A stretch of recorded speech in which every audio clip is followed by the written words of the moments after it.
he's going to stay. Why don't you ask him if he's gone away?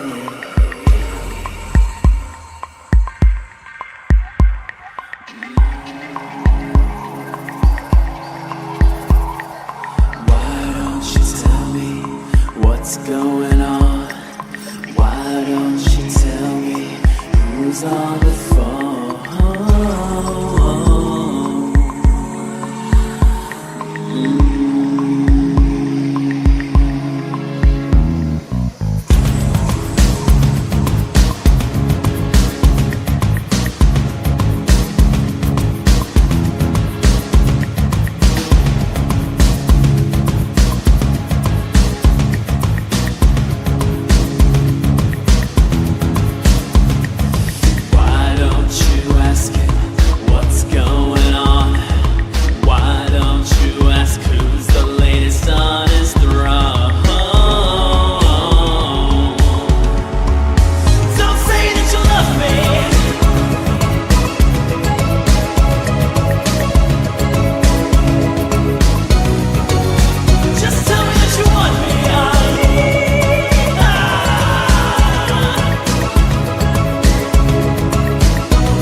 Well, hello. Yeah, I'm here. And I'm not queer, despite it being June 1st. Well, June 5th now. Because I knew my dad. And I wasn't molested when I was a kid. So,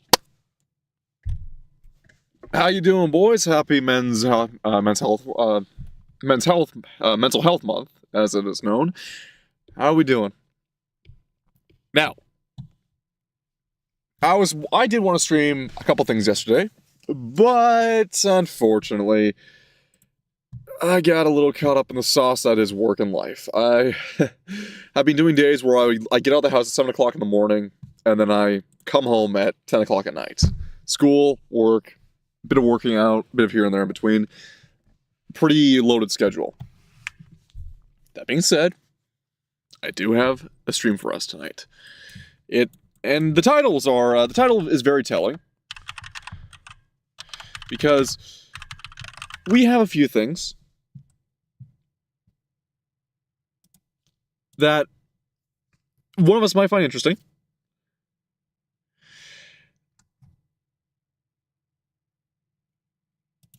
Because we got a few problems in our world. And it's, well, it's a problem, really.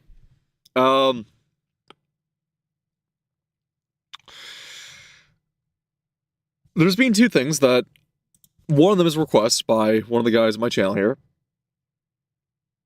and the other one is something I wanted to add, and then the third main thing about cars is just my top off for tonight, because I do want to talk about cars, because it makes me feel happy when I talk about cars. However, we got a thing that a reviewer wanted to see. Now,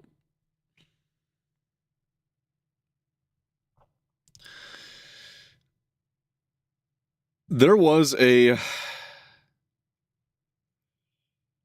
thing regarding a YouTuber by the name of Reckless Ben and bricks and minifigs. And the thing is, I don't want to just hop. I wanted to wait for a while before I got started.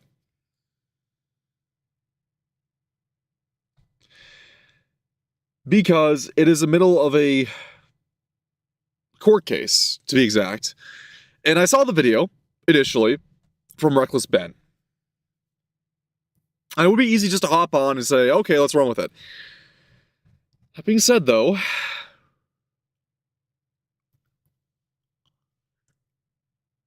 there are problems with the whole thing.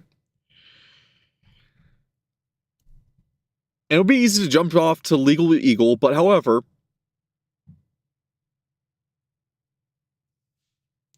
Lego my lawsuit, Digga, I know. However, I know everyone heard about the $200,000 thing, and yes, it is a very much, especially in this age of scalper markets and everything going wrong, everyone wants to hop on board a train that like this is like an underdog story. It's a perfect story to win. And it seemed very much the case that the franchisee was going rogue on the owner. However, Reckless Ben decided to go all the way at the chain of command and go at bricks and minifigs, which of course no one would think you would want to do. However, the more I let this video simmer on, or the more I let this topic simmer, because I wanted to wait just before the whole lawsuit thing, before I bite myself in the ass, it seems as if that there may be more to the story than what Reckless Ben has been letting us on to believe. Very much more of a case of making a video for virality. It really sticks it back to the man of these resellers that are shooting the price up on merchandise. And I would concur that would tickle my fancy too, because I'm pretty sure like a lot of us here, myself included, we have fond memories of Lego growing up. And particularly Lego Star Wars. The Lego Mindset video. Yes, we're doing the Lego Mindset video. Because, oh, we got a new subscriber. Welcome, welcome. However, we are doing the Lego Mindset video. The reason why, it's because I don't buy a YouTuber's story on this. And I want to preface this before we even get started. And I'm just going on a little tangent here. Once again, a lot of us grew up with fond memories of Lego growing up.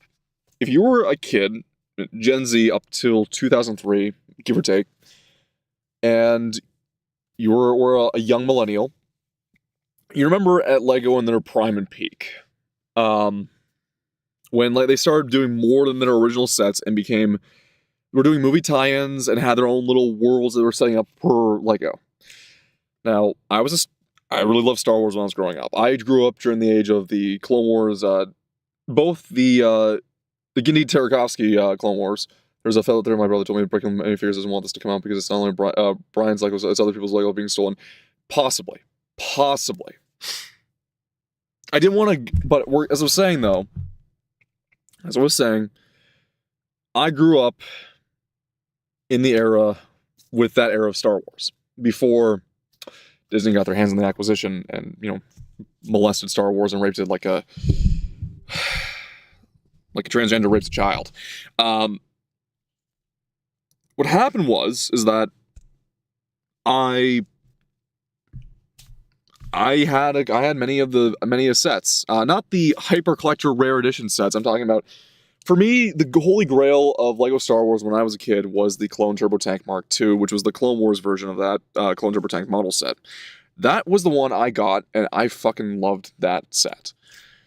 If you didn't have Lego Star Wars sets growing up, man. I am so sorry. During the Clone Wars, like the original Clone Wars era, when it was still underneath Lucasfilm, it was, before Rebels, it was fucking amazing. The ones that I never got my hands on that I always wanted to was the Fresco Speeder. I didn't have many Lego sets growing up because my parents, they were well to do. They still want me to earn my keep when I was a child growing up, and you have to earn your keep and have to learn to save money and save for which is fine. Every kid should learn the value of a dollar. I've made it very clear of this. It's just I never got a lot of like Lego sets growing up. Now I did get Ninjago, I did get Star Wars, I got Lego City, and some Lone Ranger when they did that brief tie-in. That was my stuff, and I remember Star Wars being the peak because that's when they were also still printing off blasters that looked like blasters. They were not gimmicky. Oh, we had to be anti-gun. They looked like assault rifles. They looked like they sold pistols, everything sort. That's when Lego was still being cool. And I freaking loved. When I was a child, I had like, for me, I was in love with the clones. I love the clones, and I had many other sets too.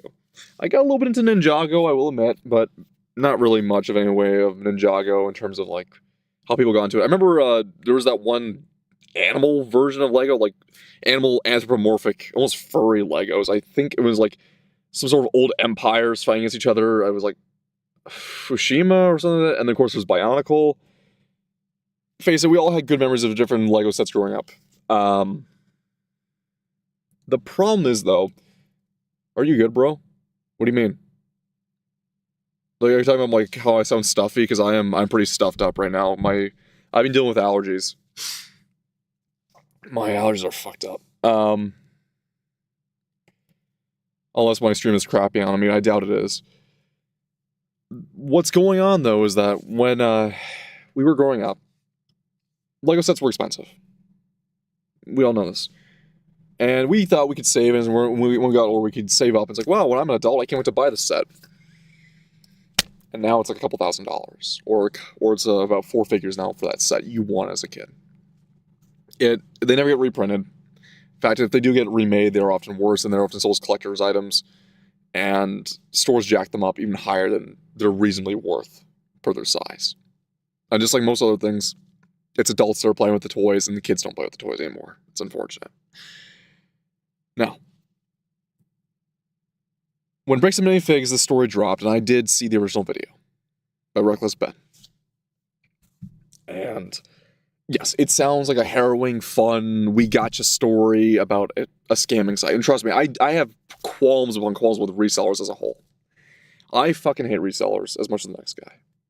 Many of my hobbies were molested, ruined, and broken when I grew out of them and later came back to them. It's like, hey, let's see what's going on with it, and realize how fucked they are. I mean, I was in the trading cards, so that was a massive one too, but many other hobbies I've had were ruined. I mean, for Christ's sake, when I was a kid, I used to love monster trucks and the 1/64 scale monster trucks that the Hot Wheels sold. This is why my parents let me play G.I. Joe and Barbie like a real boy, exactly. The Barbies were the concubines for my G.I. Joe characters, but I used to have Monster Jam trucks as a kid. As well. And those have shot through the fucking roof. And I'm just going, it's just not worth it, right? And resellers absolutely brutalize the market. And people are trying to make a hustle out of things, brutalize the market. It has been destroyed, and kids can't even play with this stuff anymore. You can't even buy it, even as a person who wants to preserve a collection. People just want to resell. Everything's a value. Everything's an investment. There's no real, true, fruitless joys in this world. That being said, though, it would sound like a real good, tied-up story, put a little bow on it, and sell it off to Hollywood. Except, there might be some more issues with it than Reckless Ben has led us on to believe. Now, I know Legal Eagle also made videos on this too. I am not touching Legal Eagle. The guy has made his point clear. That's everything now. Just look at Pokemon Dickman, exactly. But I know Legal Eagle made a video as well, and I do not touch Legal Eagle shit because when it came to a lot of things regarding Trump, he's made it very clear that he doesn't actually... Him and the CoffeeZilla don't exactly want to take a objective look at things. They'd rather stick it into their own narrative as much as they want to, call themselves as objective as possible. Legal Mindset has his, at the end of the day, will have his own views on things. However, legal seems to be a lot more objective on the matter than those guys are, because they're more sensationalist because they get all the views. Legal plays it more pragmatic. So, while this is not the Reckless Ben video, I want to hear Legal Mindset's take on this. However, I'm going to object to things based on what I saw from the Reckless Ben video. I don't want this to be I agree with you. No, I want to see the developments that have been slowly turning behind the scenes. Because a lot of cases, when there's actual court cases regarding these companies, or regarding any form of suing lawsuits, anything of the sort, there are some very clear-cut and dry ones. I mean, look at Frogan not showing up to court when he came to H3H3 and all the other gay shit going on. This, on the other hand, I want it to simmer in before just hopping on the bandwagon. Because if I hop in on the bandwagon, no better than all the people I criticize, right? If I was to become a drama horror VTuber and I just hopped in on the bandwagon, it'd end up with the Cinder shit last year, where we found out there was a lot more to the pie than there was presented at first. This is something I just want to let simmer in.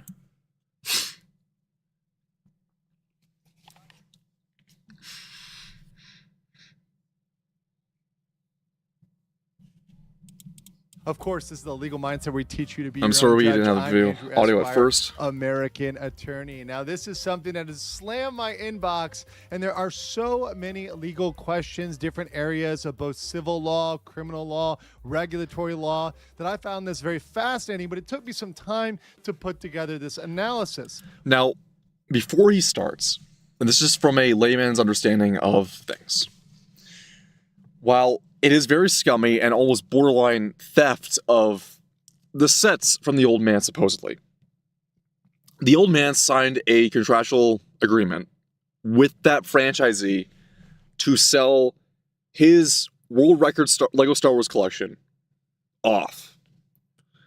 That being said, though, even as scummy as it is, if he signed that contractual obligation and through the jargon set up by Bricks and Minifigs' own lawyers that they have sell off to everyone, despite how scummy, despite how terrible it is, based on the United States criminal justice system, and if you're going to say, just be me being light here, Commerce Court, that's the only way I can think of describing it as, basically small business court, small claims court, perhaps. This wouldn't be small claims based on the value, but judges don't look at things objectively like that when it comes to speculative value on toy sets. They may have covered their bases theoretically, the company, by distributing to their franchisees these contracts to be signed. That's what I was thinking when I was watching the original Reckless Ben video. There is no defense of Bricks and Minifigs whatsoever, and it's not me aiming guns on Reckless Ben, calling him a liar off the hop.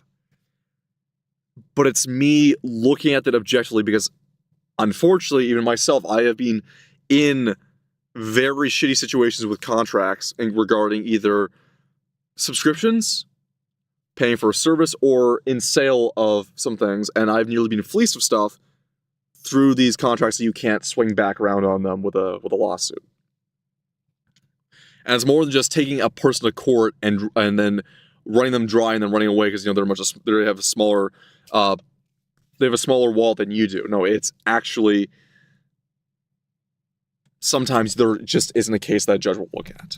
But this could not possibly be more perfect down my wheelhouse, as a corporate attorney, I dealt with pretty much all of these issues.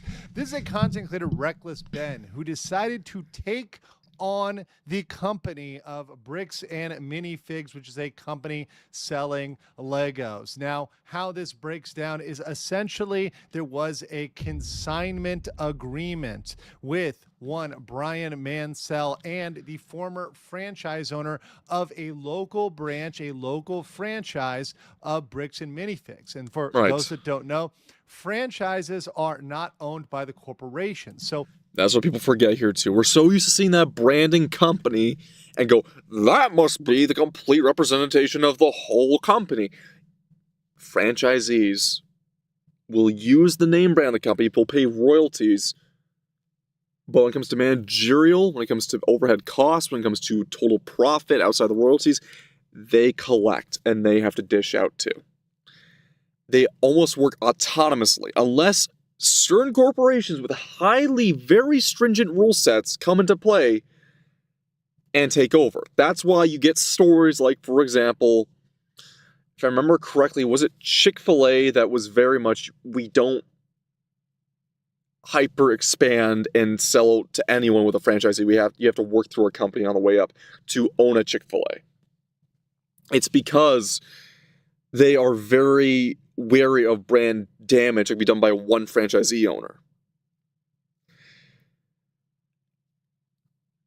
Bricks and Minifigs might have just had that happen with this, because based on what I saw in the video, be like the supposed initial encounter between him and her and Reckless Ben, she was a flaming cunt. That being said, though,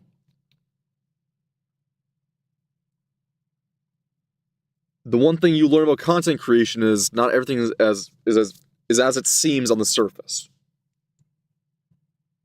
Because if they send other guys in there to probe her about this stuff, and then they come in suit following afterwards, she may not recognize them off the hop initially. The moment she sees them and they start asking these questions, she's probably had those enough questions, so she's probably going off a preset response of, I'm just going to be a stonewall bitch. That being said, though, she did do a scummy contract with an old man. However, he signed that prior to his mental health decline.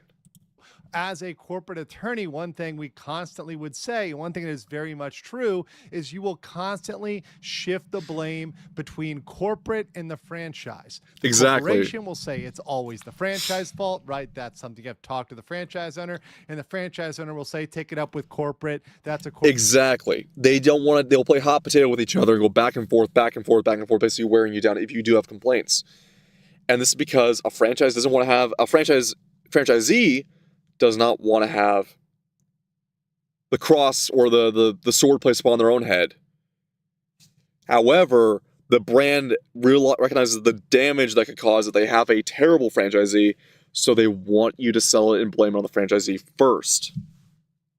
It can go both ways depending on the circumstance. A lot of when it comes to ground level shit, when it comes to dealing with a certain chain of store and how it's ran, is mainly on the ground level. When it comes to dealing with, for example, if you're going to a fast food place, right, and they have terrible staff, they fuck up your order, and they have horrible sanitation. It's typically on the franchisee. If there's failure of supply, if there's failure of equipment, constant equipment failure, and there is false promises and coupons that were applicable across all places, except for a few, and they were never let note to the customers, that would be on corporate. You're asking from a guy who used to work in many fast food places and chains when I was a teenager. At a young age, I also took a business course for the stuff and had to understand franchises, and basically be my own auditor in that regard. I can tell you this much. Yeah, every place gets run very differently behind the scenes. Corporate issue, that's in our contract, etc. So that game of back and forth is very much tried and true here, and we see that play out in this case. Finally, she gave me an answer of why she can't help me. Who's supposed to be getting a hold of corporate?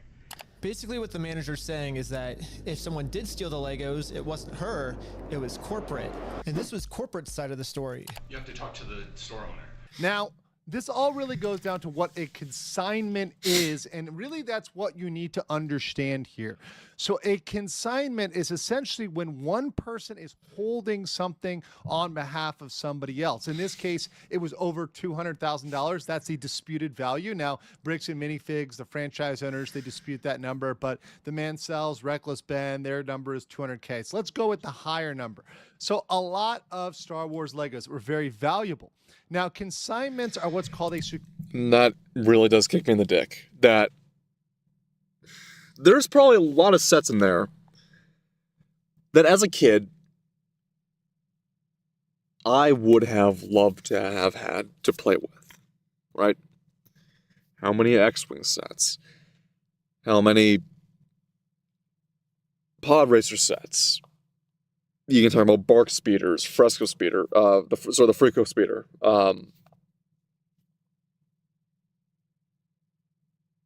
And people don't realize this too. The Lucasfilm era of Star Wars, of Lego Star Wars in particular, was when all the magic happened. That sounds very artistic and like goy slop, clap, clap, clap. I love my Star Wars. Oh no, I mean, people forgot they did KOTOR. They fucking did KOTOR sets and lines before the Disney acquisition, before they completely cut that off for favor of My Rebel series by Dave Filoni. Oh my god, that's so cool. No, when Clone Wars was underneath Favreau's, and it was Lucasfilm, it was pretty tight. Because it was basically, let's put the EU into Lego Star Wars, as we knew it. And you got some wild sets from that. And Lego Star Wars was also a lot of the proving ground for Lego to upgrade their Technic skills post-Bionicles when it came to mobility and flexibility of sets and minifigs and then their articulation, what they could do. Lego Star Wars was very much a proving ground for a lot of the other sets. Not to mention Lego City. Lego City had a massive changeover at that time too. Now I know it's on the Star Wars what's everyone's getting their eye on here, but people forgot Lego City was also a very, very solid Lego line too. Like, yeah, it sounds like, okay, Lego City sounds fun, sounds relaxing, sounds like, chill. And then they went really hard in on the police line, because that's the one that was really selling. The emergency responder line, but mainly the police line, especially after the Lego City Undercover game and the sort of that tie-in happened. But the Lego City police line went hard. And, yeah, it sounds very goy slop to say that, but the thing is, sort of goyish to say that. However, if you were there for the evolution of it when I was a kid, like, that's when I was growing up, the policemen went from the happy, let's have a cutesy little rinky-dink police car, and to all the way up to people want hardcore first responders, like Lego sets. Hey, Sex Beast, we're talking about Legos. Yep, as you 15, don't call me sexy.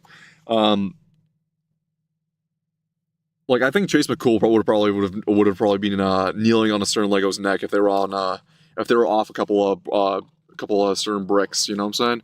Like, that's a hardcore. Some of the, like, for Lego, of course, some of these police sets got. You got the cops and robbers line, especially. That shit was awesome for the Lego City.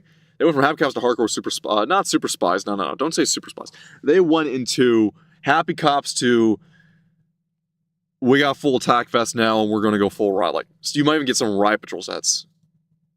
Like, that's, and even the police car, like, the upgrades on how the police vehicle line also, like, upgrade into off-road armor pursuit vehicles and into, like, high-speed pursuit cars.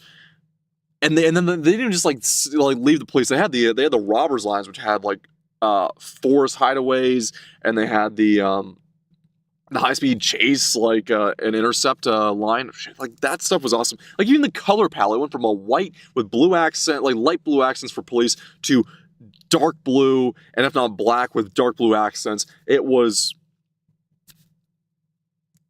I do know there were some special agent Legos as well at the same time. There were. But going back to the Star Wars, like, the Star Wars that era was like, it was a mix between both being the original Lucasfilm before Disney acquisition and the Lego at the time being we're at their peak of, let's try to make a product that's cool.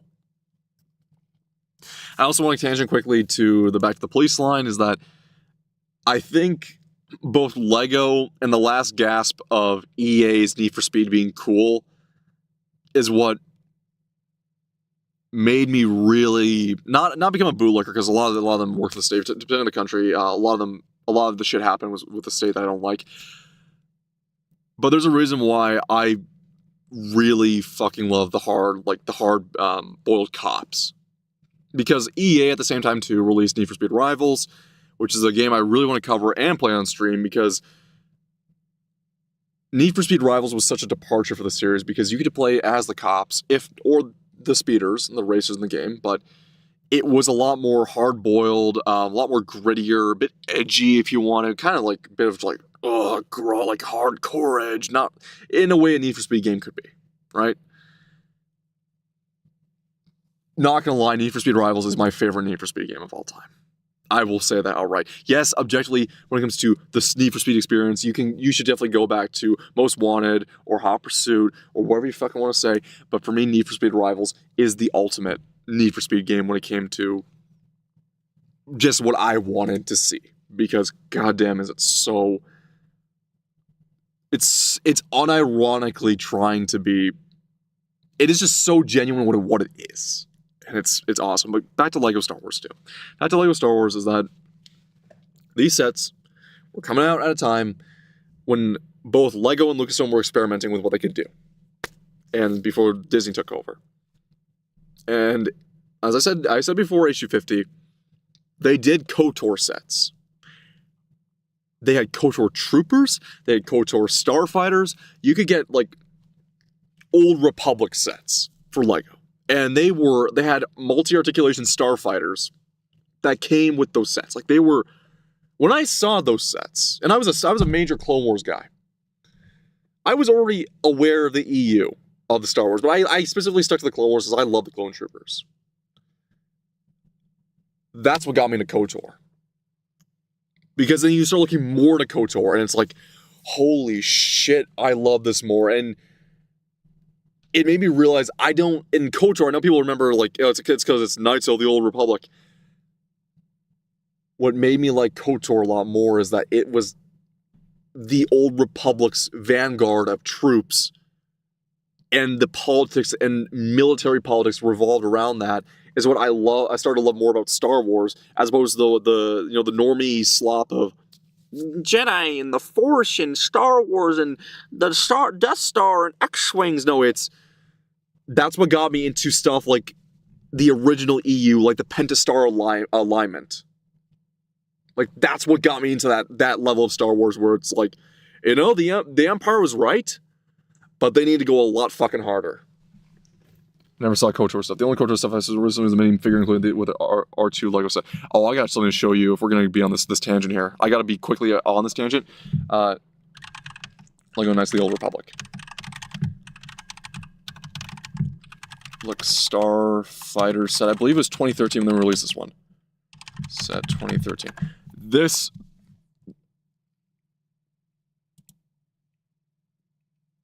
Oh.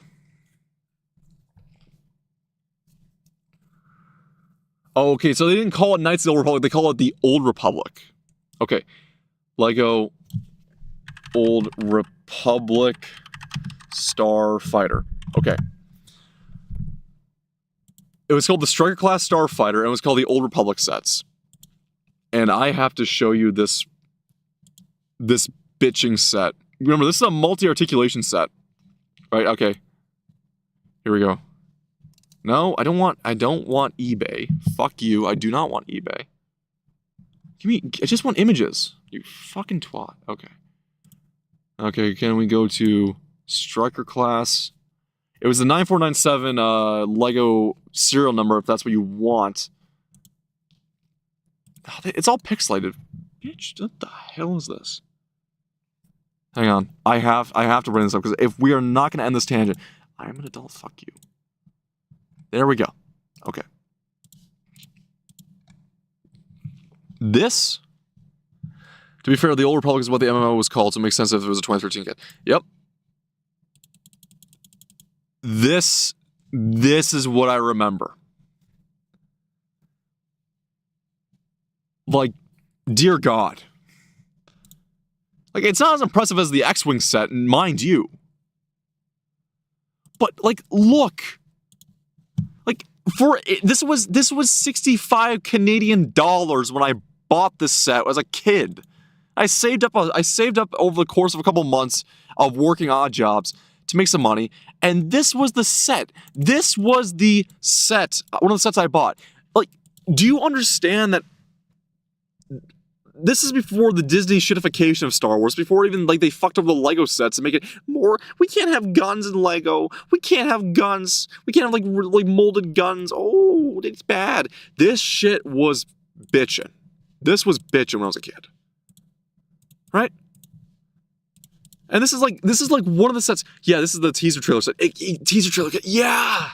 Yeah, and then there was the clone, because I was talking before, you missed this here. And one of the other sets I own, this is my favorite one, this is my holy grail of Lego Star Wars. Okay, because Rebel Commando and I think either chick from KOTOR or OC, yeah. I also had, no, this is not the one.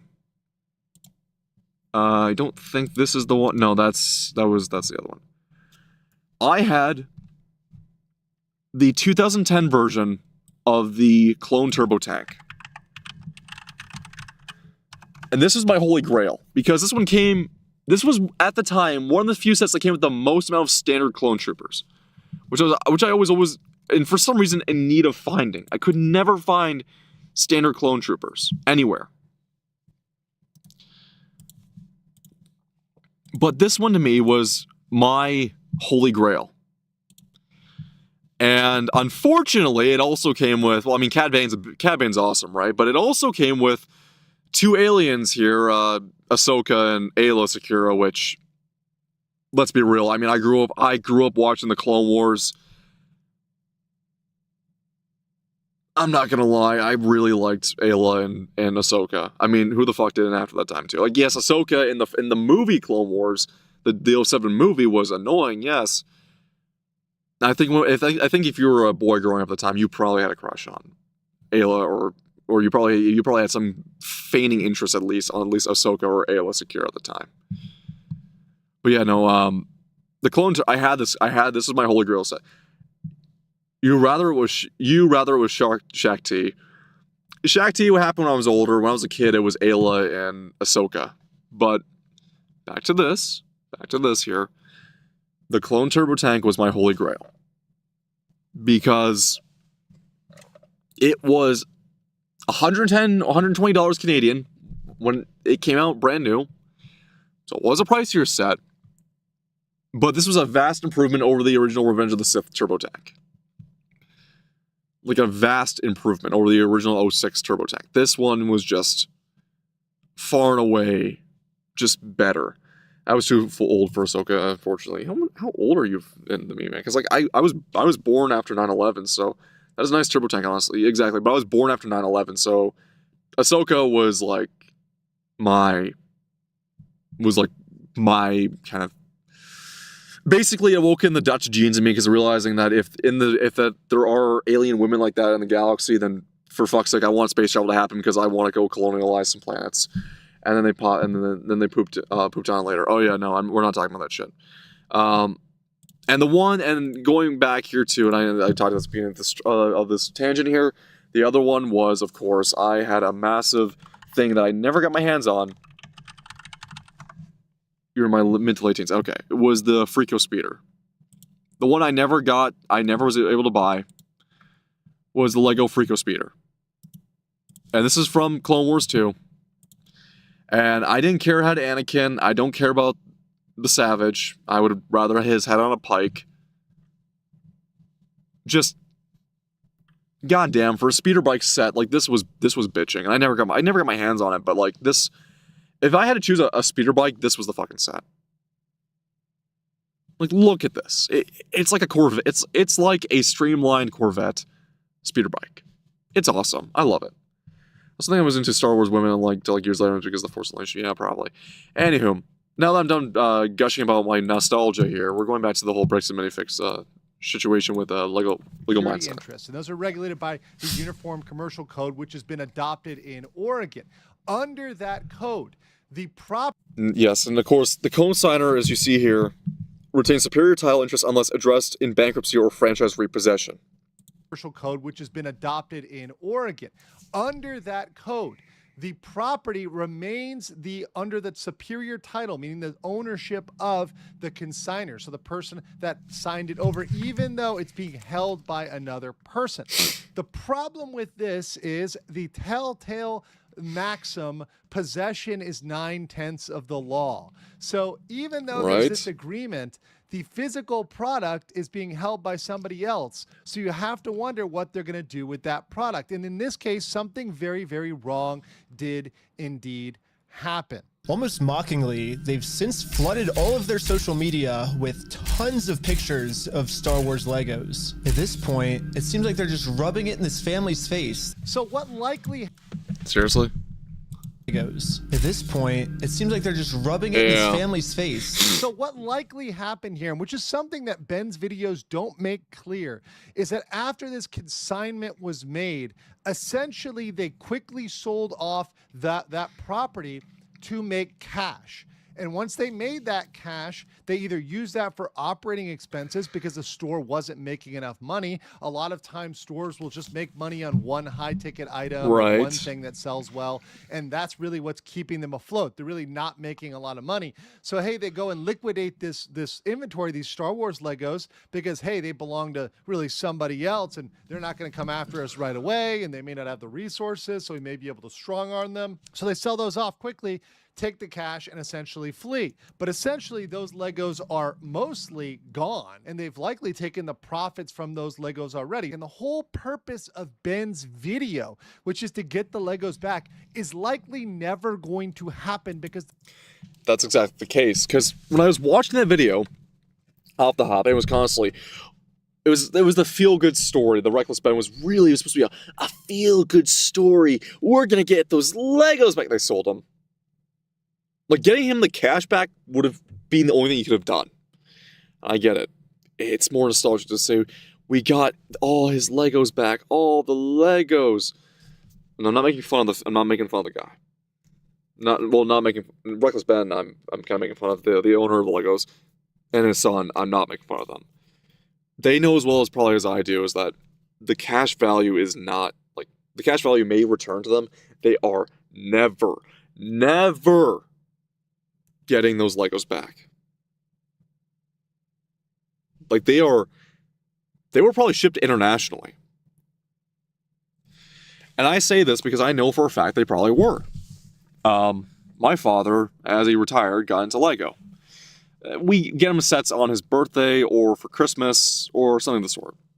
But for his retirement gift, and I told my sister, listen, the three, mother, myself, you, we got to pitch in for this.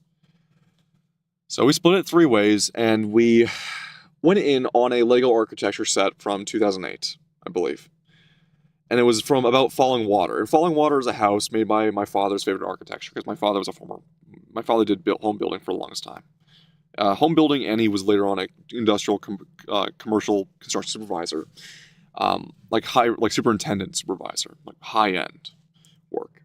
My point is that he's always been in love with this house, and once he found out that Lego architecture made Falling Water, he always wanted to buy it and build it. However, those sets were often opened up, or people were going to sell them for exorbitant price, and a lot of other issues, especially in like Western United States sellers.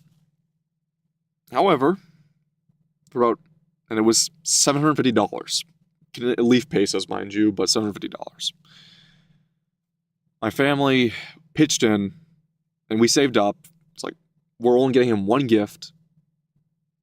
Because we don't spoil each other with gifts, by the way. But for him, it was like, listen, you just retired. You supported us. Your income mainly supported us through our whole lives. Let's do something nice for you. So we bought him the set. And I sourced it from Japan. And the Japanese seller was a great guy. And he shipped it. It's like, listen, it's not fully enclosed, but everything's in it. The box will come with it too. It's just everything's Ziploc bags, and everything's been marked down and inventoried. It's the full set. And he basically showed me proof and evidence with printed off copies of everything when he shipped it. I love that Japanese bro. He's a cool guy. Kind of like the guys I bought my manga from Japan. But my point being is that Legos don't typically stay in one nation. Because there's also Lego sets that are regionally exclusive, depending on where they're going to. So international collectors will buy them, or international resellers will buy them and ship them across the world to other international buyers. It is a very common thing, and there's no real way to get them Legos back. As much of a tagline as it would be, there's no real way. It's not like an 80s movie. We're going to shut down the mall. We're going to stop the construction project of the new mall. It's going to be toppled over the community center. We're going to save the community center by doing a hip hop song and dance, and everybody wins, and the evil, big bad corporate business goes away. No, life isn't simple, and I'm pretty sure the family knew this. The Moselle family probably knew this, but of course, with YouTube, everyone wants to find a little feel-good story, right? Those Legos are likely mostly gone and sold off for cash. That's a lot of times what will happen in these agreements, particularly when you have a party with more power, like a larger corporation or even a small business versus an individual. They can feel like, hey, you're not actually going to take me to court on this, Nope. and we're going to get away with this. And the guy just looks at me, crosses his arms, and goes, let me tell you what's going to happen. If we go to court, we're going to drag this thing out so long, and you're going to end up spending so much more money than your collection is ever worth or what you ever would have gotten out of it. So despite retaining superior title, they took those away from them. Now, the franchise owner had several arguments here related to the consignment. First of all, they said, hey, we're going to keep these as store property because this consignment was illegal. We're not allowed to do consignments based on our corporate contract.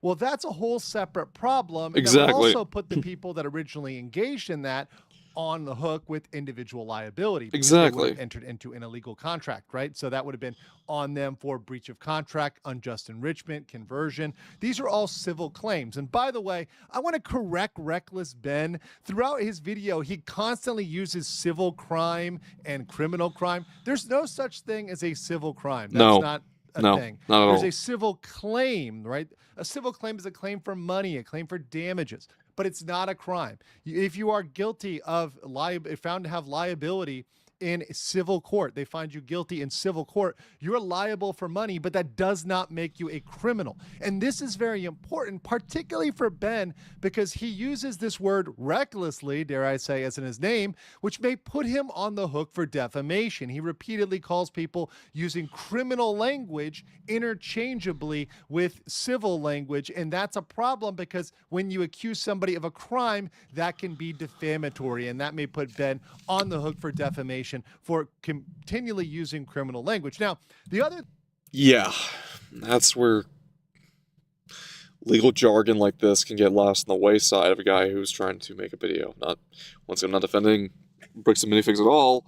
I'm just saying, if you're aiming for a corporation like this, you have to be well versed and well researched on what you're gonna be saying next, because if you do claim to take it to court, they will use anything against you that you brought up and that you said.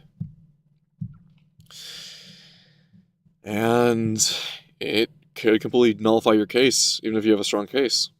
thing that the franchise owners tried to get off the hook with was saying they're not aware of the consignment. But in Ben's own videos, we saw them eventually confess to this. When Correct. Brian first came in, we identified anything that was on that list that would have been his that Amanda didn't sell, and we set it aside. And it's still sitting there. We're happy to give you your stuff back. Next is really the thing that they should have done with this, which is go after them for conversion, breach of contract, and unjust enrichment. Now, I know they make a big point of going to court is expensive, but what they don't mention, and my first thought, and the thought of almost all the lawyers that I talked to on this, when I talked to my colleagues on this, was find somebody who will work on contingency. So charging out for a retainer hourly rate that takes on agreed upon percentage of your final recovery. Contingency means a percentage of the recovery. Mm-hmm. There are plenty of lawyers out there, in fact, I know many of them, that will take these cases based on a percentage of recovery, especially if there's strong backup, there's strong evidence to back this up and say, yeah, no, this is a good claim. We're going to take this. We're not going to require a massive retainer, and we're going to take a percentage of the return, right? Now, you might have to pay out 30% of the return, whatever, 25% of the return, some higher percent. Probably going to have to. But hey, they're willing to take the case, and you're willing to get a good portion of your money back from this eventual W. There's Right. other issues that were brought up in this, and these are ones that Ben created himself. The first one is Ben's sham contract. Now, Ben himself eventually admits this is not a legal contract, but Ben tried to put together a contract that said that they could not trespass him from the property, and for every time they called the police, they owed him $5,000. I made a contract with Amanda that says I, Ben Schneider, should not be trespassed in all of these legal words for any circumstance whatsoever Right. and for literally any reason, including a clause that says for every police officer she calls on me, she owes me $5,000. Now, this is completely unenforceable 100%. And you can hear in his shift of tone, it was very much to exaggerate. I'm going to have to rewatch this on the VOD, but these people will get their money back somehow. But as you mentioned, money will not replace emotional damage or investment for the sets. They were also trying to sell the sets in the first place. That was the thing. They were trying to sell, the old man was trying to sell off the collection because, truth be told, he wasn't having declining health. His son, I'm not sure. I mean, they're just trying to get the money out of it. There's no lie about that up front. However, and I'm trying to get back to the point here, is that with Ben, you can especially use, and I'm like, I agree with it. It was completely non-enforceable. Even when I watched the original video, it was non-enforceable because, hint, hint, listen to a shift of tone, right? Let's do that again. He specifically is doing this. I get it, always reading off his contract. He's making it more entertaining for the video of, I got this big gotcha that will end it. Including a clause that says for every police officer she calls on me, she owes me $5,000. Now, this is completely unenforceable 100%. You cannot have a contract executed by deception. And using a routine package delivery to get a signature doesn't work. No. Because that's what we call fraud in the inducement. You're inducing someone, you're tricking someone into a contract. There is no mutual assent. Now, once again, he brings up this duty to read law, but that doesn't apply at all for something where you have no idea you're signing a contract. You think you're signing for a delivery and you're actually signing a contract. There's no mutual assent, mutual agreement that, hey, we're entering into a contract here. You are tricking somebody. So no, that does not work at all. The other thing is terms in there like you can't call the police, you can't trespass. Those are both unconscionable and they cannot be contracted. You can never have a contract, ever. And I've written thousands and thousands of contracts as a corporate attorney. It's something I am probably the master at writing contracts. There's no way to get immunity from crimes. Trust me, people, if we could contract out of crimes, lawyers would do it in a heartbeat. But you cannot do that at all. You cannot say you cannot call the police on me. You cannot say you can't charge me with trespass. That's not going to happen ever. So that's not a thing in a contract. Don't ever try to do that in a contract. Continuing on, Ben also had to see some criminal acts that while he may frame them as pranks, they were criminal acts. Exactly. Go ahead and leave, and I'm going to ask you one more time. This is the last time. So after being told you need to leave, you're getting into issues of criminal trespass. Correct. A person does not have to give you a good reason to leave the property. They simply need to ask you to leave, and you should leave that property, or they're committing trespass. Now, one thing he does bring up is, I was just trying to serve them this lawsuit. I was trying to have this good faith conversation. Well, that's completely bunk because all of that could have been achieved through a professional process server. Now, he did have a process server with him. The problem was he was there.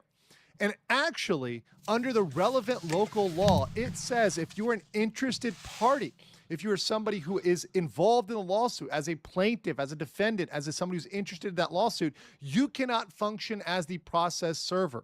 So because he was suing them in small claims court, he is not a valid person to act as a process server or to be there when they're serving process. I know why he was there, but it actually worked against his case and ended up getting him in trouble.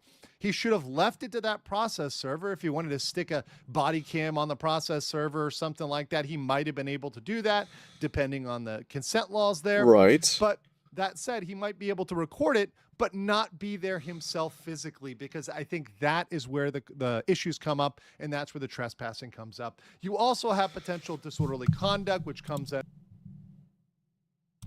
for many of his pranks that he was pulling off. And we did it. And the sign is way too small. What the heck, ChatGPT? And targeted residential picketing, as well as several likely local ordinance violations. Remember, Yep. It's a little fun prank until you trespass on the top of the rooftop of a building of not just bricks and minifigs, but also the plaza itself, mind you.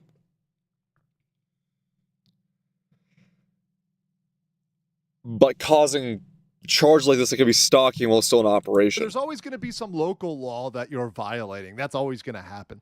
The other thing is stalking. This comes up pretty clearly if you look at their behavior and you think about this through a lens of, well, what if these were just innocent people, even if they're not, right? Right. You look at it as stalking because it's conduct causing reasonable fear for your safety or emotional distress. Typically, it has to be 2 or more actions, but they had a multitude of actions that they recorded in 4K of them going around recording people, going to their houses, etc.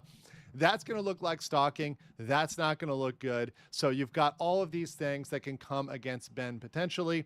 Whether or not he can say he had this imprimatur, this kind of slight reason of serving that lawsuit, he didn't legally need to be the one to do that. And one thing that he does repeatedly here is act as if he's Mansell's legal representative. But he's not really in an official legal role. He's not their attorney. He's not a trustee in their case. He's not necessarily a process server because he might not be qualified as a party to those small claims lawsuits. So he really doesn't have a role to play here in that. He's kind of creating this role, or he thinks he had this role to play as a representative where he really doesn't. His main role, which he did work very effectively, was drawing publicity. The other big thing is his lottery. I want everyone's attention. We're doing a Lego raffle. This Lego set is worth $1,000. In Oregon, the lottery is highly regulated, and he went through a lot of steps and a lot of rigmarole saying he set up an official lottery. All you need to know is that I put a lot of work into making sure that this is a legal, legit raffle. Now, despite him saying this was a real lottery, this would likely be treated as regulators as a prank. And I know this because I've worked on actual lotteries and giveaways when working with companies for several years. Exactly. But if you did analyze this as an actual lottery, Ben might actually be in trouble. Because in this case, he knew when he started this that the Legos were in the possession of somebody else and he could not give those away. See, this is where certain parts of the video I especially dislike, because, like, it's fluff. There's the story. There's the help we're going to try to do. We're trying to get his money back. If you stuck to that, that would have been a great video. So YouTuber engaged in crime decided to mess with an old... No, H50, no. He's in defense of the old man. He's doing it to go after the company or the franchise of Bryce and Minifigs, who are not clean themselves. Partially are not clean, but this is in talking with the Mansell family. That's the Mansells lost this one.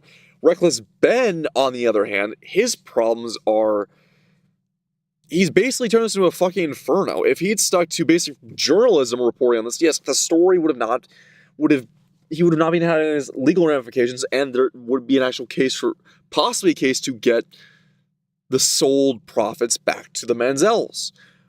The problem is the way he went about it with this type of lottery shit not only sours the case, it's illegal to do so. So to try and help the old man, he's breaking crimes that are going to make the old man's case a lot worse, and if there was a case to begin with. Because legal mindset has not gotten there yet. The other problem, though, and this is why I have to point out, is why did Reckless Ben do all of this? It's very simple. If he'd done a straightforward way like legal mindset would have done, he would have gotten no views, no attention, no push for virality. We wouldn't be watching this video if this happened. If he did it the proper way. It would not have taken off. He has to do all these stunts, criminal in some cases,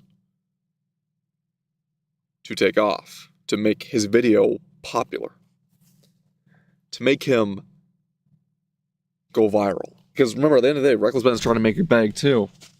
And this is a perfect story to make that bag from. So from the beginning, he knew it was But a he's fraud. spun so much about it that he's kind of lied. Because he'd already been denied. Ambulance chaser, yeah. Ultimately, he says he paid out the lottery because he felt like it was the right thing to do. But that is actually not the answer. He paid out the lottery just to keep himself out of actually getting in trouble here and actually sent to jail.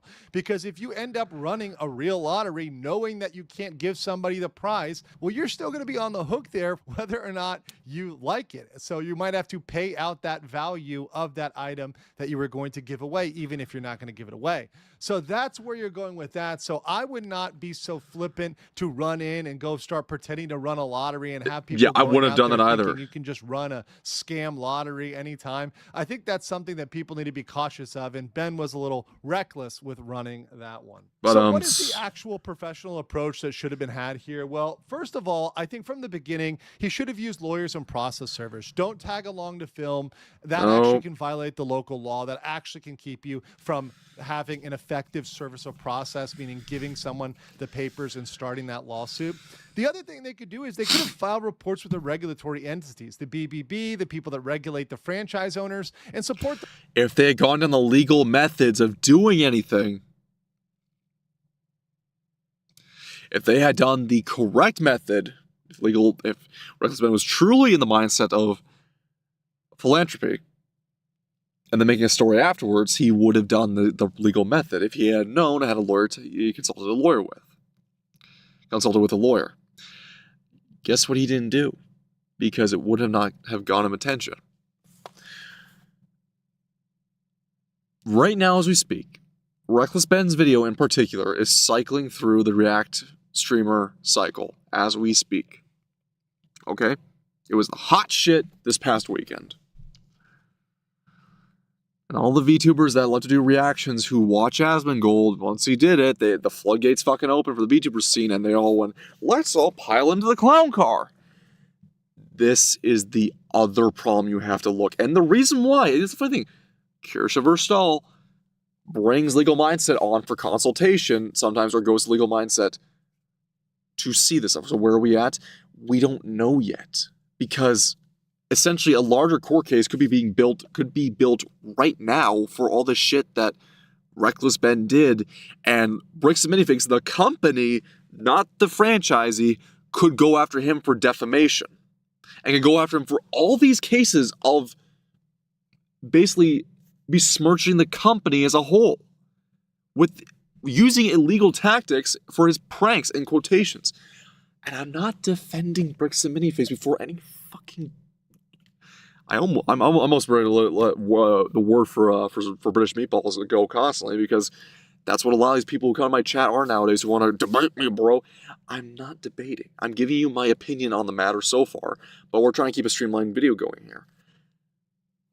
You know as well as I do, he could have just fucked over this story because of the virality of it.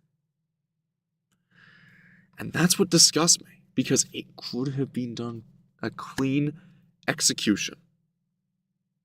But it's got all the hallmarks of a wannabe viral YouTuber, which we've seen since 2015, where they become a nuisance with borderline criminal effect. You can't auction off in a lottery or raffle out in a lottery an item you do not own. Okay? This whole gimmicky stunk thing, even though it's a prank, bro, you are literally building a case against yourself and your own cause. Pull the fuck back and settle the fuck down, right? I think people also forget about this in the streaming and content creation sphere too. And I want to bring this up too, because it's something I also intend to do if I ever get in the crossfires of reactionaries or larger VTubers that I have a disdain for. If I'm ever at threat, and I mean like, not their you can go after fans, but not them. But if they themselves direct their fan base to do shit, or say, I want Sirius Kovac dead, or I want to do the shit to Sirius Kovac, instead of flipping the fuck out and having a tard spaz out,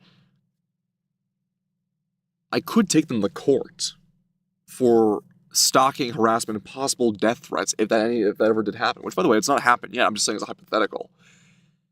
It's because if I get caught on someone's radar, as much as aggressive as I can be in physicality when I need to defend myself in physical person,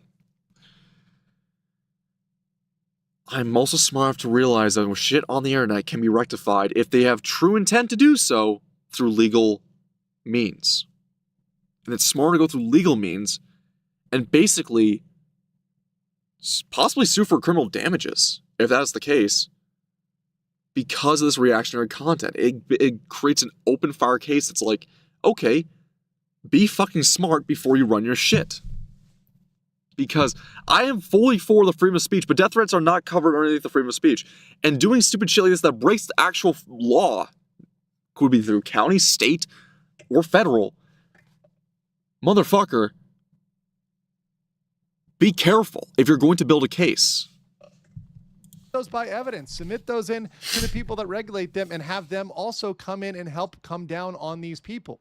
The other thing is there could have brought in at some point a professional mediator or an arbitrator, somebody that could come as a go-between that's seen as neutral, seen as somebody who's going to be reasonable and not just be doing it for the clout, for exactly the video, etc. Also, he did do a smart thing. I will give Ben credit that by itemizing and splitting things out for the small claims, by breaking those into smaller amounts and then assigning those to different people, that is permissible. People do break things out and assign them, and that is permissible. But they could have also gone to get an injunction for a return of the property. And that would have been a very logical way to try to get that back really quickly, or at least prevent the sale of the existing inventory that they might still have and be trying to sell. The other thing is you really can't engage in what we call in the law self-help. And this video is all about vigilante self-help. Yes. It's about a YouTuber, a person who took things into his own hands, and there is a limit to that because eventually... Yes, there is. Especially when you're building a court case. And this is once again talking from a layman's perspective. He's laying it out, legal mindset's laying it out here right now. Reckless Ben did a lot of this shit for the virality. And if you're going to do vigilante justice, you don't record this shit. Okay?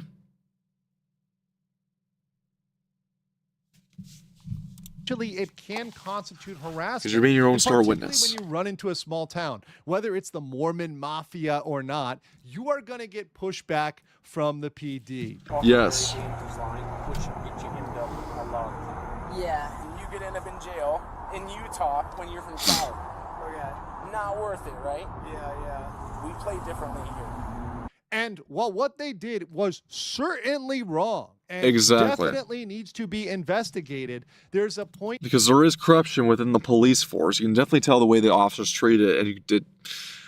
Okay, the trespassing part, I guess, makes sense, but they also seemingly played favors quite a bit against Reckless Ben in some cases. However, Ben's not helping his case either with what he did himself. At which you need to remove yourself from that, step back, and let the process take over. Let people who are professionals go in there and handle this, not you and your YouTube boys.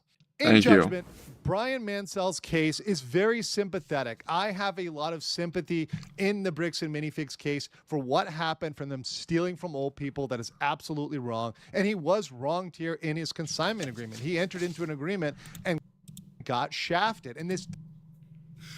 Exactly. So basically what happened to a certain VTuber trying to deal with it. Now if I'm coming from being thrown at the bus. I suppose. Does happen in business all the time.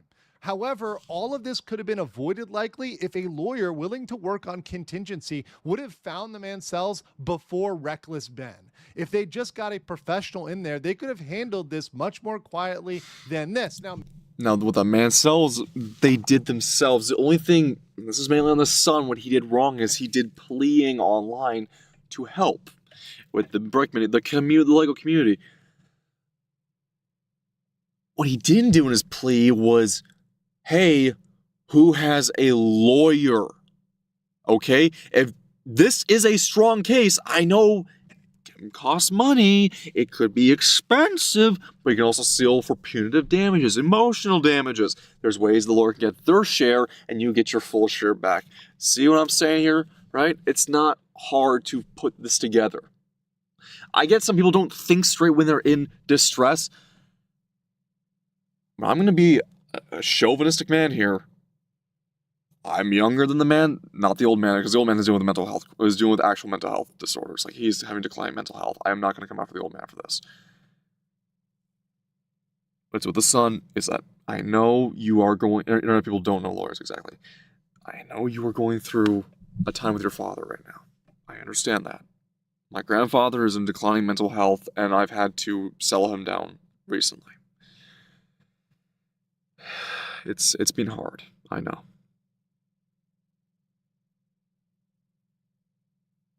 No, yeah, they only know legal where Cato comes to online internet to help people exactly for lawyers. But what I'm trying to get at here is that sometimes you have to just sit down and be the man, and that sounds like a load of bullshit. I get it. It's usually said by a bunch of old boomer fucktards who got handed everything in their life, and they start whimpering and whining when they can't have their boat because of some godforsaken reason. Or, only now the recession comes on, they're headed for only their pleasures. But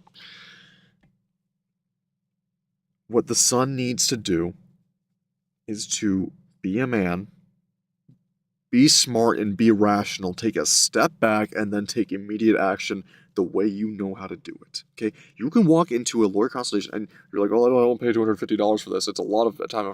You swallow that pride and you do it. You swallow that pain and bit of stress and you fucking do it. Okay? There's a lot of shit I've done in my life where I had to take action, to take ramifications, to get paperwork, to get tax forms from companies that fucked me hard that you would never believe. I could have been another guy on legal mindset for some of the companies that fucked me. Guess what? I still took it up through legal ways or federal ways. And when it came to companies hiring also illegals too, or having illegal practices, they got smart with me. I called on our version of the Better Business Bureau on them. They don't have legal citizens here, and they have fucked me over this way. And you send out a complaint up the line. When you're a pile of different complaints, suddenly you might be that straw that breaks the camel's back, and that company goes under because everyone looks into them. Guess what? You gotta take some initiative. Unfortunately, I hate to be that guy. You may be going through a distressing time with your father, and it is your father, and that's a very tough thing to do. But you have to bite that bullet and take that action. And you made the mistake of listening to some guy with the tag handle, Reckless Ben, to come and help you. Help you. He helped himself to viewers. He helped himself to virality. People only see the Lego set, the value, and his face. They do not see you or your father in any of this. So it works, but it takes time and paperwork. Exactly, it's bureaucracy. And unfortunately for the Manzels, they are a footnote in this story. Because Ben's made it all about himself.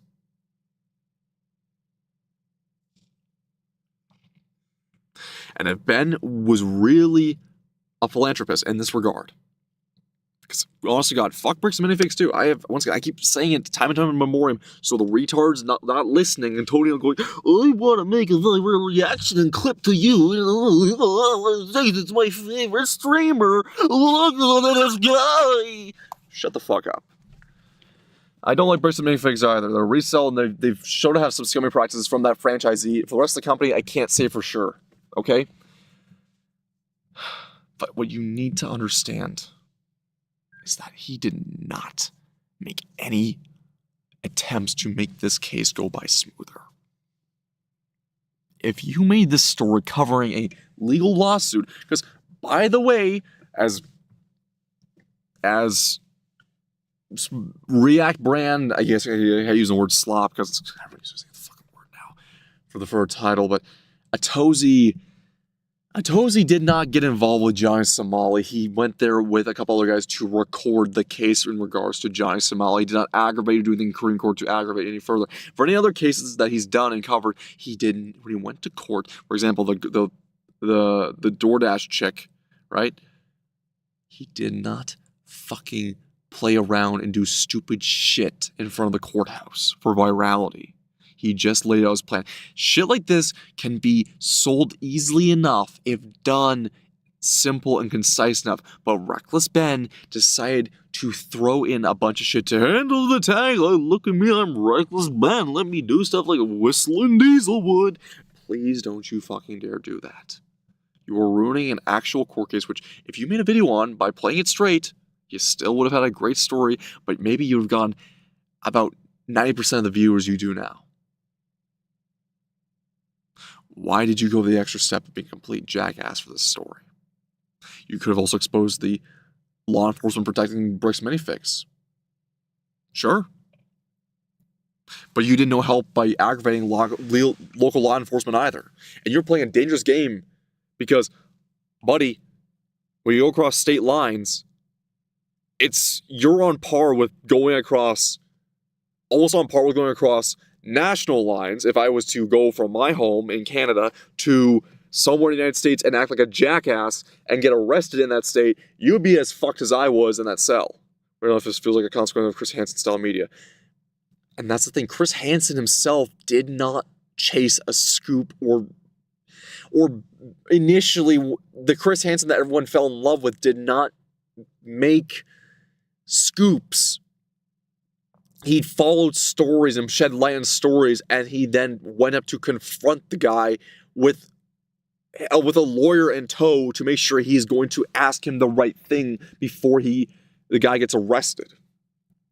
Before even To Catch a Predator, he did cases on sex trafficking and sex tourism in the Southeast Asia and Africa where children were involved. He had covered shit as dark as that beforehand, and Chris was smart enough to be, when he was doing in-person interviews, to be smart that law enforcement was already in tow and to either arrest the guy or was an open warrant on the guy.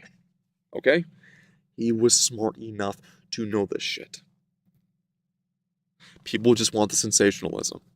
They don't know what it takes to play it smart. And that's something even a layman like me can figure out. Maybe it wouldn't have the publicity it has, and that's something to be said about YouTubers covering this for publicity, but at a certain point, it passed the line where there's things that are happening that are indeed criminal and possibly defamatory. The other thing that has come up here is the local police need to be investigated, and that goes without saying. They've done some things here that clearly are shady, involving potential excessive force. Absolutely. Stops, searches, bias, body cam footage destruction. That is exactly what the local police, there's some shit in that department that needs to be sorted out. Audit the police too. Audit the police. Because Ben can then use that for ammunition for himself against the police officers. Are they really tired of bricks and minifix? Who knows? They could just be shitty practices by police officers trying to keep any business in their county. They might not be getting checks from them. They might be just getting fucking just... there may not be kickbacks. It's just like, well, my town has no business. Might as well, this guy's being like an asshole. He's being an internet celebrity. Let's run his pockets. They might just be trying to be hard asses. So audit the fucking auditor. There needs to be investigation by the state coming down, looking into that, saying, what are these local PDs doing? Because this is not following their procedures. I will agree with that part. So on that part, definitely the police are in the wrong, and it's a gross misuse of police resources when they can be used really anywhere else better than this. It also is not the job of the police to enforce the civil side, and the fact that they're willing to do things for their buddies and not willing to do things for these out-of-town YouTubers, while it may not be surprising, walk into any small town in America. I've lived in small towns in America and worked with local police. Oh, yeah.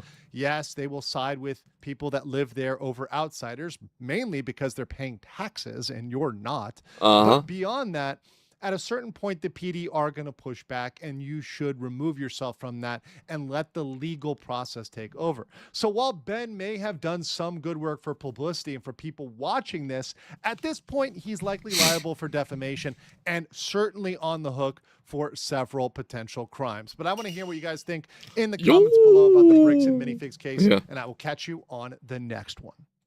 Thank you. So, it is a hard case to swallow. And the reason why I didn't really want to cover is because I know there's a lot to be happening with this.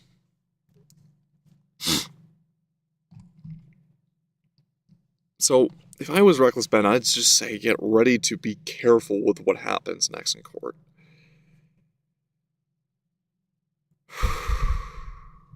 Okay?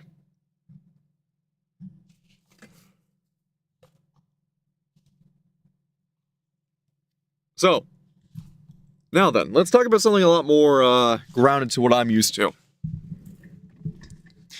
In our second form of the stream title, we had a new topic. We've covered Legos. It's time for Section 8 Ebonic Cuisine. Now, for those who realize what I'm about to talk about, I am terribly sorry.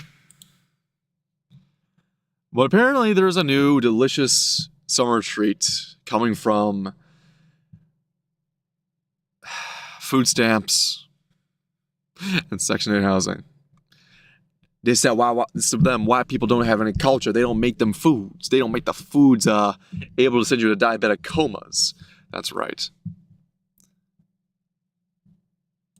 The TikTok Kool-Aid pineapples. Now here's the thing. Whenever I hear TikTok trend, I usually don't buy it off the hop, because a lot of things are trends, or a lot of times were used for news stories to run with. However, seemingly since 2020, when there are trends, especially if they come from the socially, economically challenged of the population, the violence and absurdity is actually usually understated in news stories, because you had the knockout challenge where you go up behind some random woman or elderly person and clock them in the back of the head and knock them out.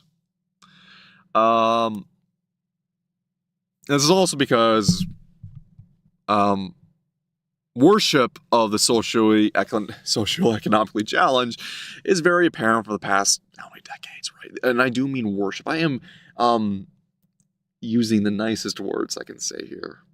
We all know what I really say by blank worship.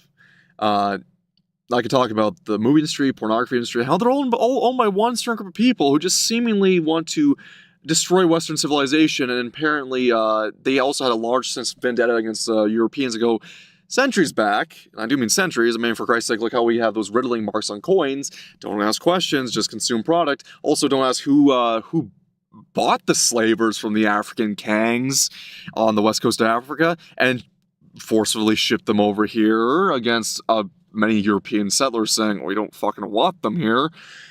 I mean, if you look into things, the more you get. But don't worry, I'm not anti-Semitic, right? I believe all the numbers. Anyways,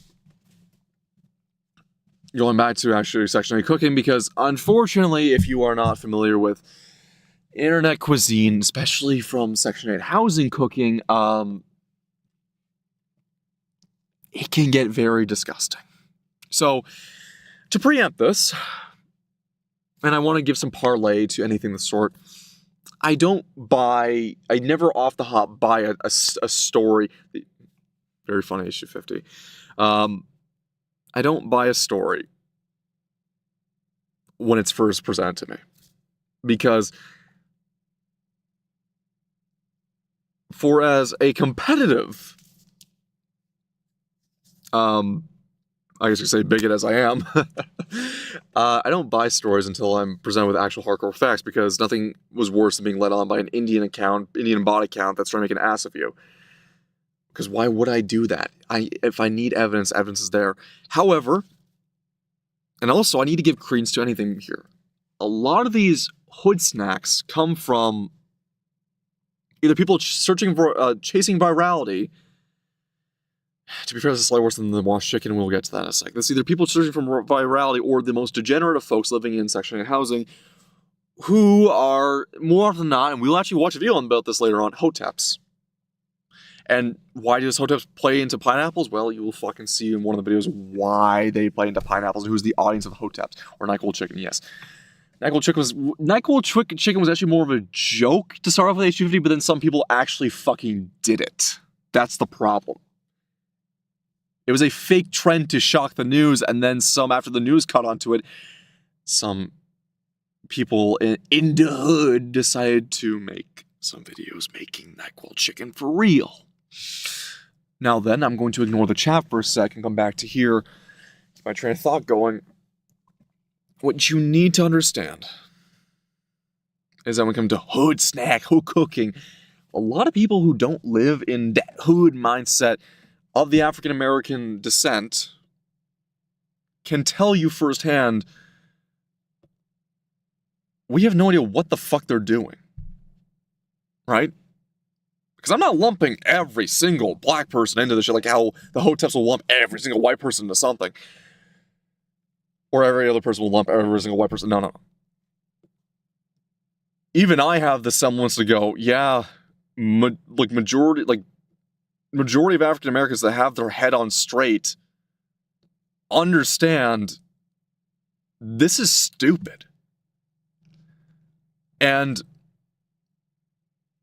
because I've seen enough prior to this air fryer videos from the hood. Now you gotta remember, there's a difference between hood meals and the variety of hood air fryer cooking. Because with hood meals, the TikTok channel that got reactioned out the shit because it was so disgusting is that he purposefully rented a shitty Section 8 housing to do that shit for virality.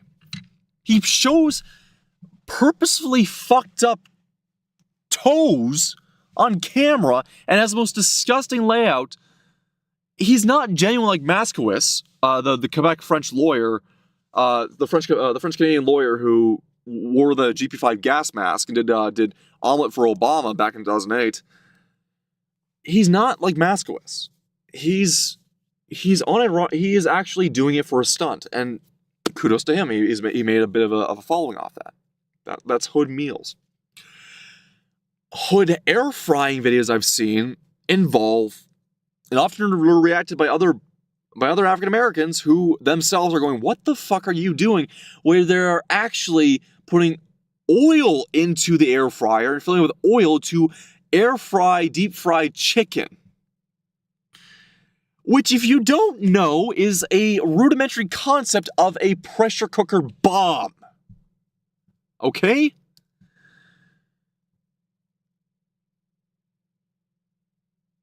I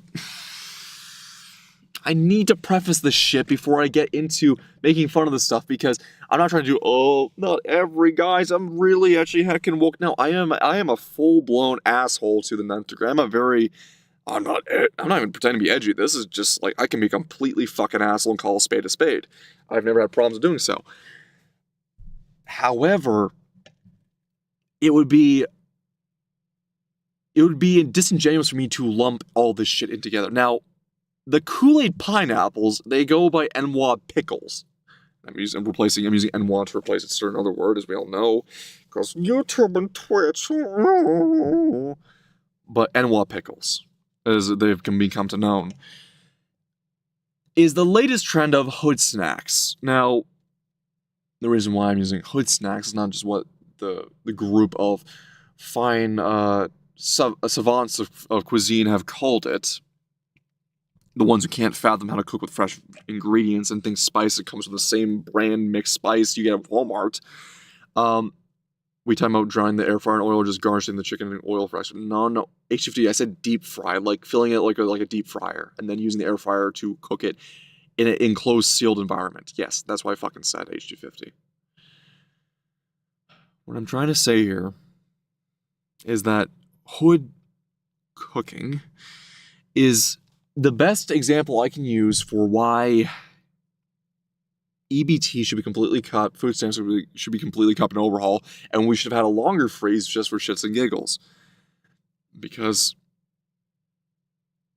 This is the group of people on your taxpayer dollars, doesn't matter what race you are, if you are a legal, born and raised U.S. citizen, and if not, even Canadian or UK citizen, mind you, because this shit's international now. If you're in a Western country, so yeah, joining this, yeah, okay, there you go. If you're a UK citizen or US citizen or Canadian citizen, anywhere in the Western world that has Ebonic worship, if you will, unfortunately, that has a largely abused social network for food stamps, EBT, and welfare, on your dime, they get their stamps, and instead of buying food that can last over long periods of time and are a bit more nutritious, like making stir-fried rice with some cheap vegetables, getting canned vegetables, just to basically pull yourself up and start a whole anew, which most, by the way, not all, but a lot of whites and Asians do when they get knocked down to that level. It's a culture to just take, and take. And what they do is they get their food stamps and they treat themselves as a daily intake. Meaning they buy the most processed shit, the most sugary shit, pop in the oven, unhealthy meals, by the way. They don't last over the course of a week. They last only one day, right? They get pallets of Coca-Cola or pop or soda, whatever you want to fucking call it, and then they resell it too. There was that big problem too. Basically, I remember the statistics were about 80% of food stamps were used on non-nutritious snacks and consumables. 80% of all food stamps were put towards that. If you were on the government dime, you should not be getting fucking food stamps. You should be getting canned peas, right? You should be getting Campbell's soup and their bug meat. If you're on the bottom end of I need fucking help from the taxpayer, you are to be given canned shit from the taxpayer as your take home. Or you go to a soup kitchen. Serious callback, how could you be so cruel? Motherfucker, I am like this because my own grandfather came to this country without any help and to legally immigrate to Canada after the war as a German citizen. He had to be able to prove that he would not have any support from the Canadian government like we used to do for immigration. That's the right way to do that. And he never got a fucking handout from the government in his whole life because he worked his ass off, mind you, right? He grew up in one of the worst eras for famine in the Ukraine. He grew up in the worst areas of post-war Germany. So let me tell you something. You motherfuckers are not starving, because I've seen your obesity rates. You could do with some crash dieting. Now then, Kool-Aid pineapples are in the new assortment of hood meals. When I've ever seen Ebonic cooking too, my other thing comes to mind besides the washing chicken and the bleached chicken and the other weird shit, like buying, like their version of spice, like the version of the hood spicing and hotep spicing is to just dump a bunch of mixed powdered shit you get from Walmart as opposed to using fresh ingredients or even dried powder like garlic powder to start with.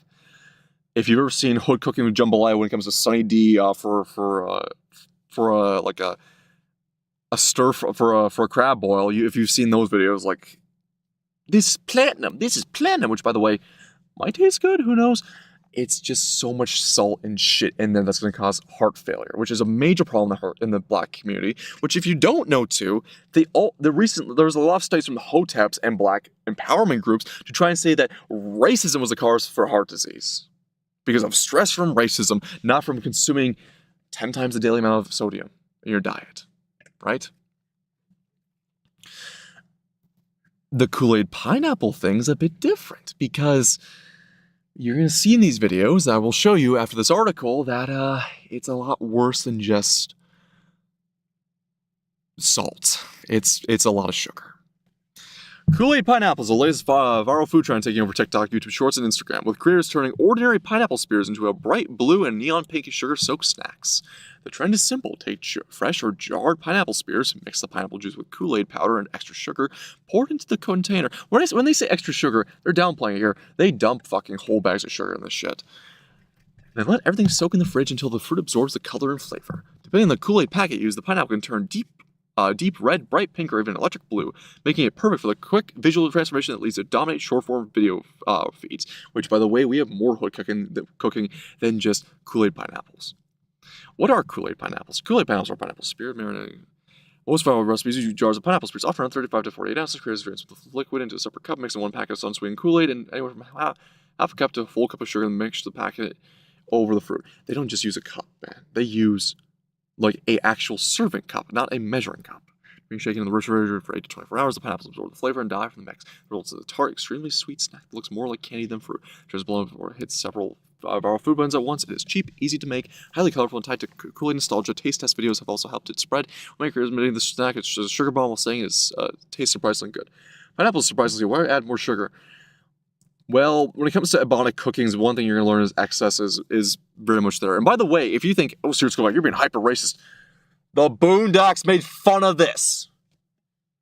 Okay? The Boondocks literally made fun of this by pointing out the shit the movie Soul Food was glamorizing, and the fact that Robert Freeman's Luther burger was in parody of the excess of what was soul food. And soul food was good for us, like, that's that good stuff after the soul with the family after a long day of church. No, soul food is what happens when it kills the body and just leaves the soul. That's what soul food is. The trend is blown because it hit several viral food buttons at once. It's cheap, easy to make. Yeah, okay. Sold from local food, and now they're being sold from local food trucks and pop-up vendors in Florida. Oh God, we're gonna watch this video here because this is flavored by Mellow. Let's see what we have.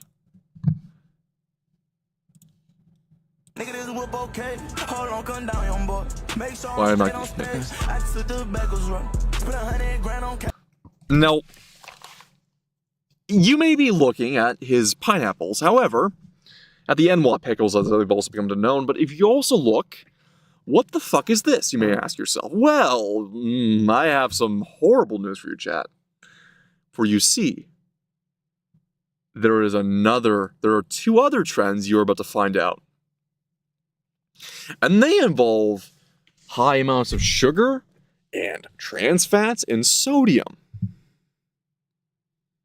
And the blacks have taken the Section 8's socially economically challenged, because I'm not going to lump every group into one, have stolen from the ratchet Latinas the Flamin' Hot Cheetos to smother chicken wings in as breading. And they are also making cereal flavored, like typically the marshmallows or Fruity Pebble flavored breading for their chicken wings too. And I've seen reactions for even guys I'm in with other Discords who are black, and they're like, this shit is stuff that not even the Klan in their height could come up with. David Duke could not come up with some of the absolute stereotypes on display from these creators.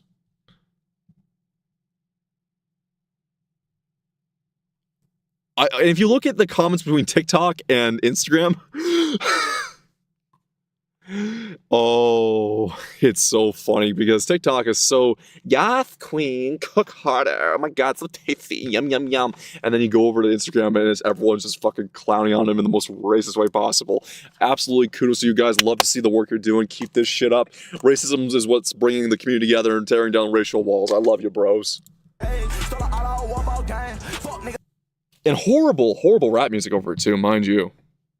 Oh, wow. Yo, you white boy, you old head, you don't know rap? Shut the fuck up. I'd rather listen to Camp Low. I miss listening to Camp Low over this shit. Come back to me when you have Aesop Rock. Bro got an ashy knuckle. Logical conclusion of goy slop to slave slop. I don't want to ever hear about food seasoning ever again. Thank you, Bryce Harvey. I agree with that. Motel. Bro, eating straight slop. What the fuck? Hairline giveaway. It's that big guy. That means this bitch good. What's up with that hairline, bruh? Yeah, okay, there we go. Another boomer. Another Ebonic speak. Gluttony. The bubble cut is special. The big ass. The big ass. You would look like exactly the type of person that would eat that. People are cooked by the media, miseducated into thinking poison is cool. Yeah, thank you, Lenny. You're a real party starter. Who else knows that terrible lineup?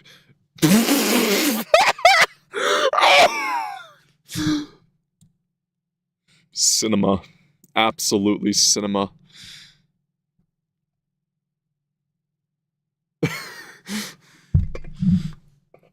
This shit is literally the worst thing ever for your gut. That be a fire, as they say.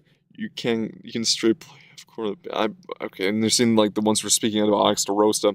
He died in the hospital the next day. They blame this. They blame this on the CIA and white people, by the way. God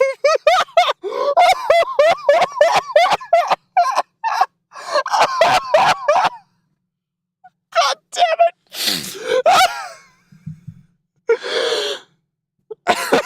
CIA reaction. The line up the food shape and everything in this video is just pissing me off. What the fuck is the hairline changer bar? Anime poisoning. Car garage. Car garage.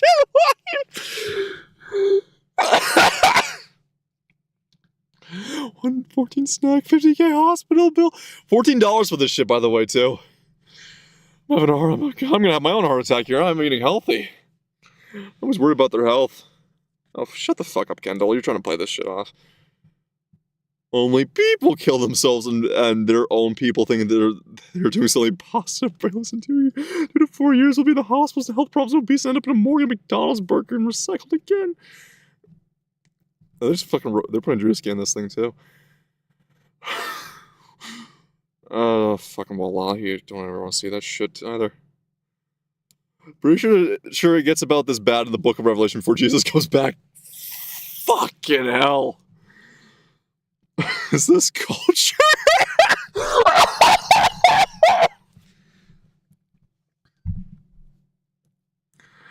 CIA all clapping unison. Best economy in the world, by the way. Bum-ass airline. Everybody catching diabetes this summer.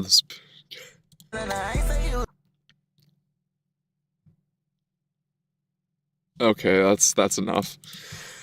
Sugar content depends on the jar, how much used sugar is out, but the viral version can get extremely high very quickly. A full cup of granulated sugar contains 774 calories and roughly 200 grams of carbohydrates. According to USDA-based nutrition data, canned pineapple packed juice cells also contains natural sugar before anything is added.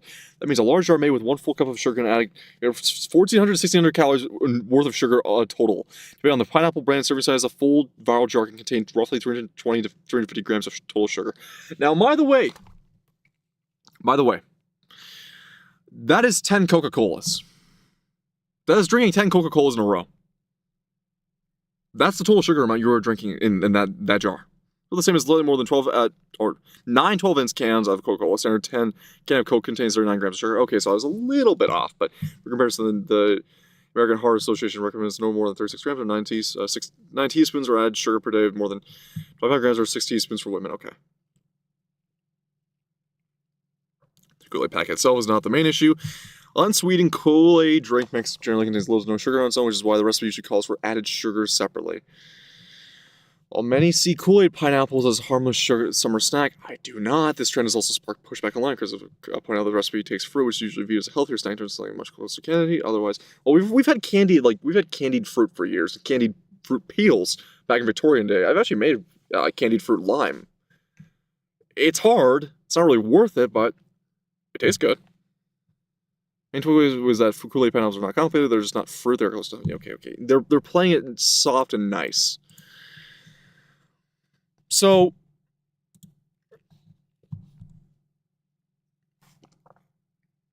going back to this,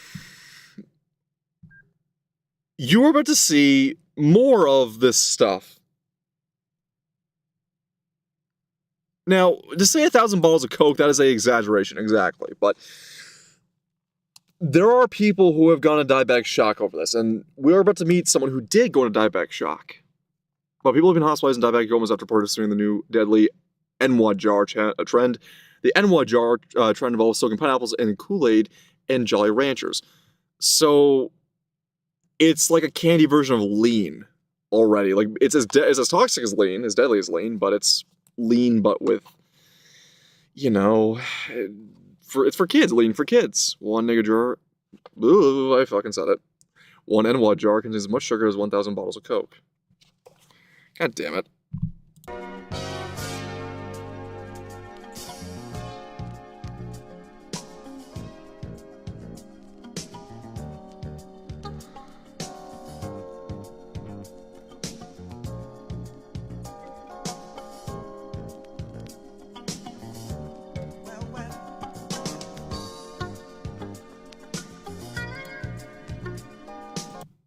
So, let's watch this again. So you have the pineapple juice, you have the Kool-Aid, which is typically unsweetened. That's not 1 cup of sugar. That is not 1 cup of sugar. She just poured 9 ounces of sugar into 9 ounces, by the way. Between either like 6. Is it? No, it's 5. That would be. Hang on here. What the fuck? I'm just gonna say fucking 9 ounces. I saw it. Basically, before it started to fall in, I saw that shit. She poured 9 ounces of sugar. So, let me just do a quick calculation here.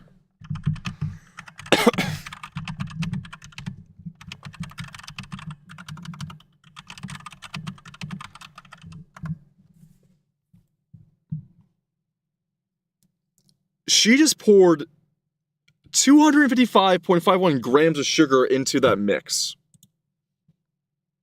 With pineapple juice. So she's already over 300 at this point. Stirs it together. Jars it. Ferments it a bit. Pulls out the slice, the spear. And puts cake powdered sugar garnish. Now, I get this is to make it viral, because it matches the TikTok trend, of course. But you're going to see that some people have actually, well, have gone to the hospital over this shit. Now, of course, Darwinism should take effect. I am fully on board with Darwinism, but it's just funny because the reason why this shit's getting popular more so than ever is because, once again, the group that likes to say, white people don't know how to season, white people can't use spicy, white people can't cook.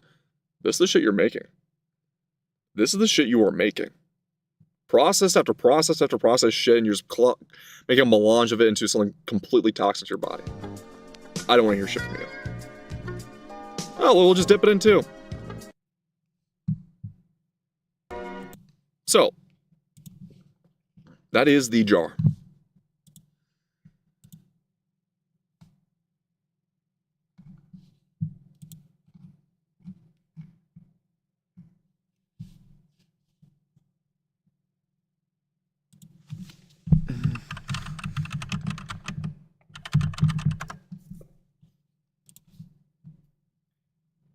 Okay, so we're about to move on to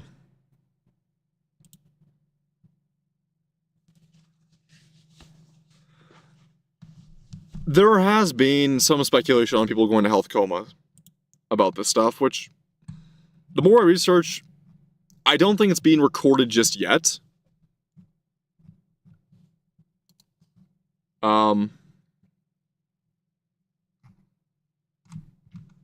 However,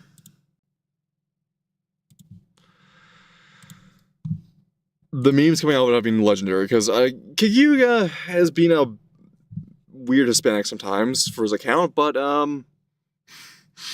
recently with the black Snape, we have had some great memes. Today we're making Kool-Aid pineapple, also known as NY pickles. Weasley, move your hillbilly ass and bring me the Hennessy.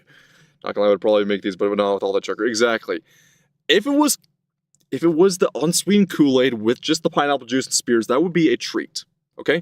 However, a better refreshing treat using pineapples for the summer that won't kill you and that won't give you diabetes is tepache. Just make tepache. It's easy. Just have a big enough jar, have some fermentation, give it about a day or two for fermentation. Tepache is pretty sweet.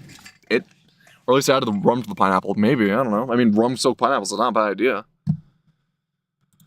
The next challenge, though,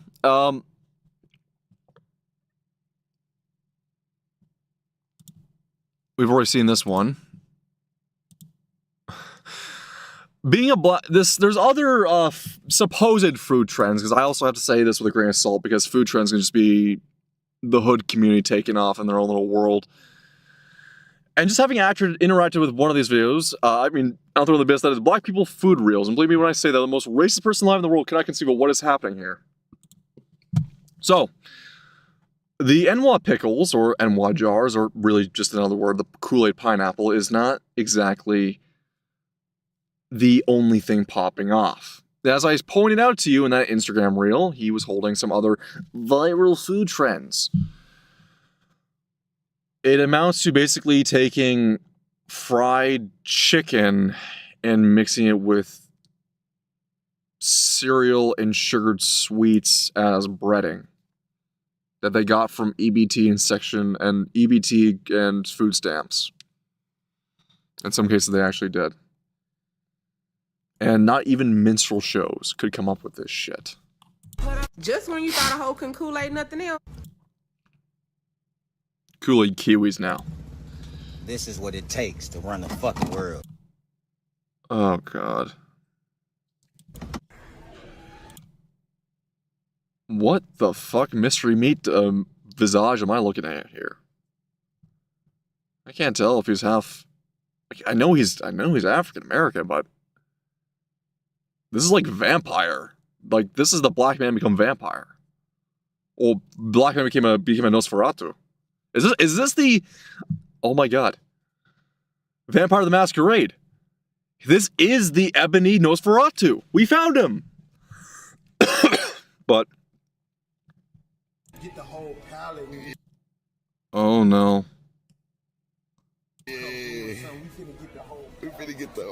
We finna, what the fucking hell? I hate Ebonic speak. I'm gonna be real with you. It is... Speak the King's English, goddammit. Got the Kool-Aid pineapple jars for you. Look. It's food reviews because it's a popular trend. You see everyone carrying these things around. It's this year's Dubai chocolate. I need to emphasize this shit. Look, they ain't $20 either. They $12. I would not pay $12 for that shit. Horrible rap music, and what the fuck is this creature? Just no. I don't even need to see the rest of her body to know she's morbidly obese. And look at, oh God, this isn't even a race thing. It's the fact that she looks like La Creatura Mysteria. If she was white, I would still say the same shit, because this is what the fuck is this? Just, what the fuck is this phenotype? This is what happens when you live in a comfortable enough society that can lead to the lower dregs of humanity to be able to live this long. They create monstrosities and are praised for it. And a crumbling civilization. And we just have to live through this.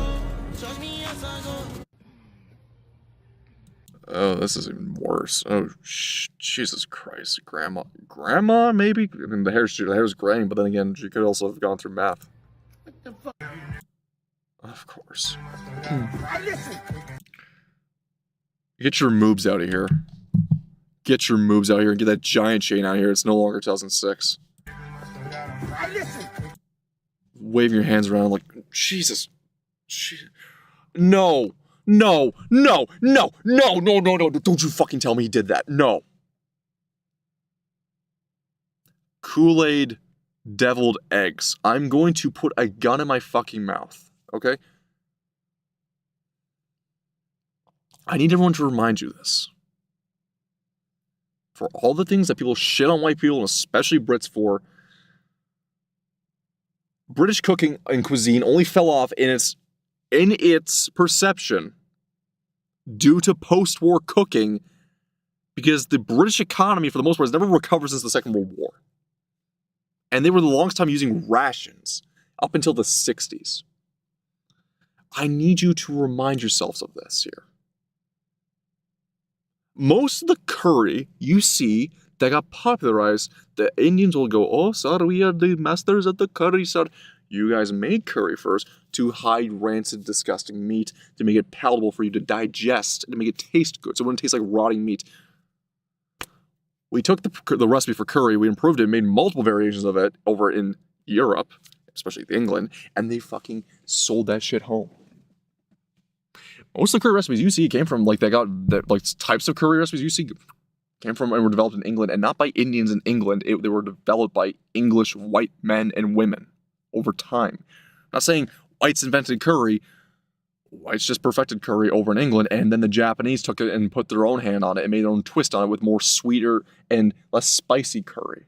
Far less spicy curry. More mild, more sweet and tart curry. Okay? This type of shit, this type of cooking, this type of disgusting... Because I would not be mad if I did not know for a fact that any of this shit... And I know what you're about to say. Stereotypes, you're racist, making stereotypes. Once again, where was all the EBT and food stamps being put towards when it was just freely given out to certain groups, which, by the way, were favored by government officials, by in writing and in own words, towards mainly black women with their food stamps and the allotment of it? Who the fuck do you think, or what the fuck did you think, did we found out they were buying? Right?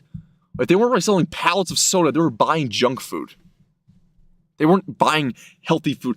How the fuck can you be on food stamps and morbidly obese? Oh, that's right, you get so much food stamps, you buy so much shit and eat so much in a day and do jack fuck all because you live off welfare. This fury I feel is because this hood cooking bullshit only stems from the fact that we've had to every race, every person of every race that is just a normal, lives in the mindset of the European mindset of working hard, and as corrupt and fucked this system is, understanding that working hard and putting your own shoes down and just putting your nose down to the grindstone, getting to it, is paying for these motherfuckers. And they have the same voting rights as you. Not their race, the fact that people on government dime and welfare have the same fucking voting rights as you. Which should not be the case. If you can't support yourself and you go financially under, I don't care if someone goes bankrupt either. I will put that person under the bus too. You should not be legally allowed to vote. Okay? Because it's not you who's paying to the system, it's me. And every time when I needed the help, when I really needed the fucking help, I didn't get it because of my race. I was explicitly told not by my own race that I was going to be put at the end of the line. What the fuck? Hey, listen. Now that I got your attention. Boy, I got the hibachi. Hey, listen. Now that I got your attention. And I hate that yelling. And yes, it's for TikTok variety, but the yelling. And look at that, it's got the portable speaker too. Boy, I got the hibachi grilling. This I'm not actually mad at. Okay? He's cooking, he's doing not the best way of doing hibachi, but he's doing hibachi nonetheless. He's doing hibachi, and with a portable propane heater out of the back of a car, as ghetto as that seems, I actually don't mind it. I'm full on board for for tailgating cooking. If you can cook wherever, you have the tools and means to do so, fucking go ahead and do it. Absolutely. If you have the ability to make actual meals, wherever you can, I have no qualms with it. I will not judge you for equipment so long as it's safe and you can use it. And you're using it properly. I have no problems with this guy making hibachi in the back of his truck whatsoever. All right, yeah. What the fuck?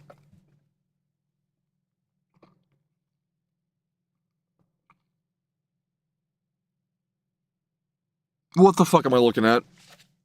Y'all, let's get into these Kool-Aid sardines.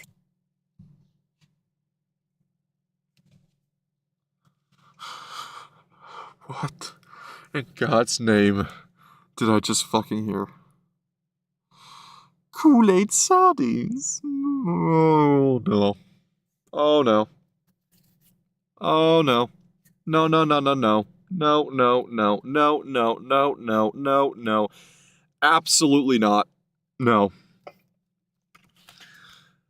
In the 19th century, prisoners in Massachusetts, the state of Massachusetts, sued and won in court case in a court case of inhumane treatment of warden staff, from the warden staff, for serving them a daily intake of lobster. Because at the time being, lobster was I think lobster and crab it was both lobster and crab. Lobster and crab were considered a peasant's an insulting dish to have for the lowest of peasants. The cheapest form of protein you can get your hands on. And they called it a violation of their own human liberty and sanctioning of, and what was it called? How they exactly phrased it was their God-given rights and their dignity as humans, as men. Sorry, as men in the God's image, that they would not be served crab. And they won the case at the time. If they presented them with some of this, do you think they would have been calling it a human rights violation to eat crab every day or lobster every day? Because I sure shit would believe that they would be yum yum yum. I want my waiter more crab please. Waiter please more lobster. This I wouldn't even serve this at Guantanamo. Here you go.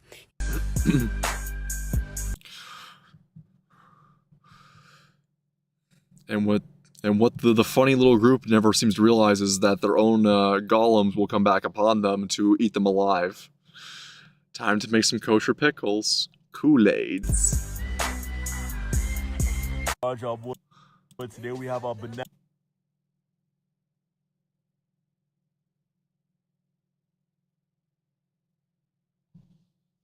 So I was already disgusted by the concept of everything. I was already terrified, absolutely horrified by everything. So not only are we putting bananas in with the peel included into your drink, your concoction of diabetes,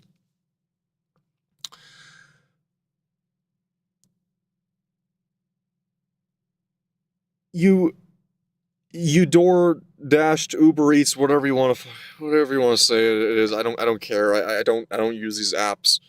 You spent $35.99 for this shit that you could make for $5? You spent $35.99? Oh wait, no, you didn't. You spent $50.99. You spent $15 extra on delivery and taxes. Oh god. Oh no. No. Deals daily. We are living in revelations, aren't we? And something tells me that Bonnie Blue's child conceived during the 1,000 man gangbang, that she is now going to profit off the entire pregnancy process, including a golden shower baby shower, is going to be born either the Antichrist or Lucifer himself.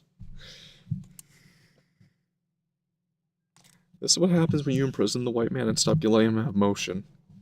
Because this shit happens. Apple spill. These gonna be the pineapples and a banana dipped in straight Kool-Aid, boy. Yo. Please don't ever speak again. Oh my guys over there. Please tell me this is a joke. Please tell me this is a joke. Please tell me this is a joke. Please tell me this. Okay. I'll bite and say this is a joke. I will bite and say this guy is literally taking everything, the horrors of concoctions made from the hood, and deciding to make it the most unappealing thing possible. I am not going to be that racist to that degree to say everyone's doing it, because holy shit, I understand there's guys who have common sense to do viral marketing. Please tell me, man. No. Q's Culinary just dropped these brand new drinks, and they're about to take over in the city. Okay, he did his joke. I thought it was actual. Okay.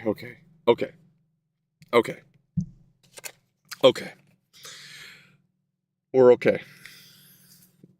Hey, boy. Yo, my guy. Based on the cadence and how he speaks, hot dog, water, lemon, yeah. Based on the way he speaks, I know this guy is not hood trash. I can tell it off by the way he speaks. I can understand. He also seems to have. I don't know where this place is called, but Q's Culinary. Q's Culinary Cafe. Okay, hang on, I'm gonna look this up. Okay. I really hope this is some viral marketing bullshit he's just doing for fun. Because I can tell the way he's speaking. He's not speaking in mumbled, in mushmouth rap speak. In mushmouth hood speak. Q's Culinary Cart. Okay.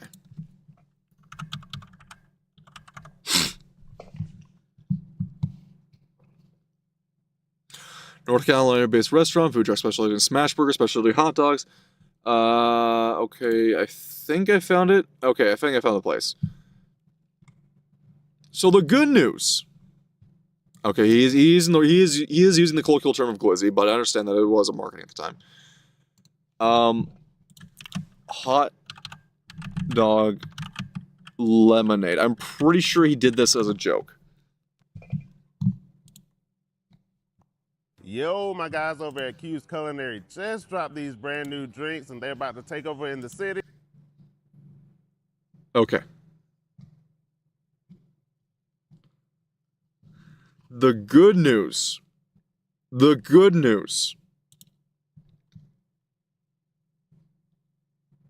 is that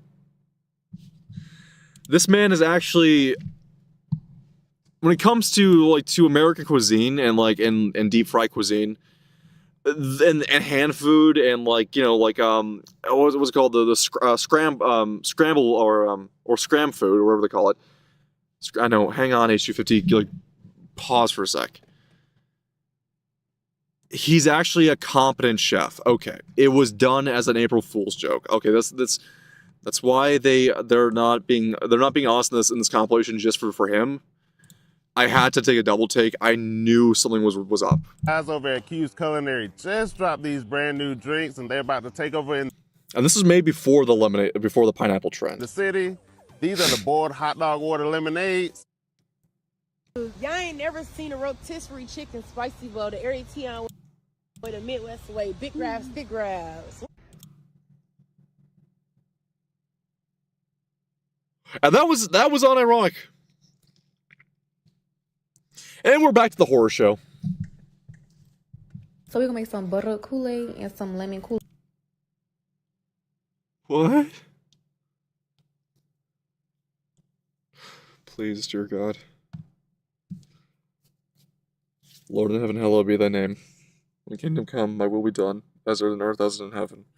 Lord, if you hear me, please allow the white European men to have some motion once more, to leave this planet behind, so that we may find alien races compatible with us, that are attractive, if you will, so willingly, so that we may have better wives that can cook and potentially lead our black brothers who escape the mindset of the Hoteps and Ebonics to allow them to live a life as comfortable as ours, as well as our Asian brothers, so we can escape the horrors made by women left unchecked in modernity. In your name, I pray. Amen. Cherry lemon Kool-Aid. Butter Kool-Aid, mind you. Some butter Kool-Aid and some lemon Kool-Aid. Go ahead and put it. It's always just more. It just always has to be more. That's that culture. More culture. Boy, well, I just was talking shit. Will. This sauce unmatched. We about to dig in. She said no. Why? I'm too excited. You don't. Yeah, this has to be a stunt. This has to be a stunt. What the fuck? Okay, so what's going on with all of these hood cooking meals or hood restaurants that they are doing a lot of stunt shit too. So I have to be genuine in that end regard. But to feed into this cycle, this low quality, low tier cycle, it belongs to the mentally inept. That's all you gotta do is say that one time, okay? I fucking hate every rep.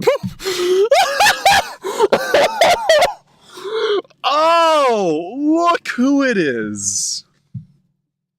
Look who it is. The ones who helped us come along this far. How you doing?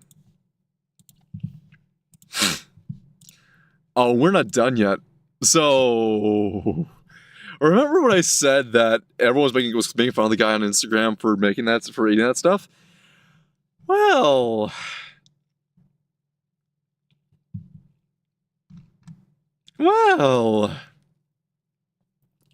someone sent me this one, and none of the comments are making fun of her.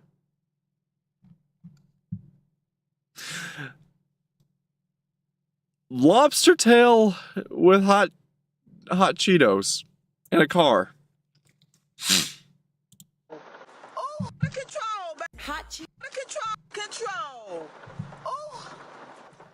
Now this lobster ain't do nothing. Control. Oh. Now this lobster ain't do nothing to nobody. Got to try it. So come. I gotta go back to the start. No. Whoa. Control. Control, baby. Out of control. Control. Oh. Now this lobster ain't do nothing to nobody. Got to try it. So come with us to go get this stuff. The lobsters, the hot Cheetos. Okay, so melt the butter, cut the lobster tails off, snap it down the middle, and then put it in some cold water. Then we're gonna slap some butter on them and then season them bad boys up. Add some lemon juice. What seasoning did you use? Because I know it's a mix. That's seasoning. No. It's a mix. What did you use for seasoning? And don't forget to get the bat as well. Pop them in the oven and go ahead and crunch those Cheetos up. And this is how the lobsters look when they came out of the oven. So then we're going to go ahead and dip them back in the butter and then drop them in the bag. Shake them up real good. And there you go. So Bae tried them first and she said it was a 10 out of 10. And I tried it. Y'all almost ate the whole plate. Control. Out of control, baby. Out of control. Oh.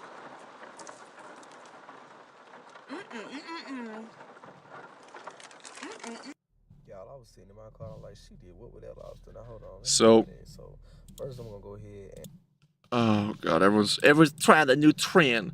Where is the original video? Because the shit she says in the video. Jesus Christ.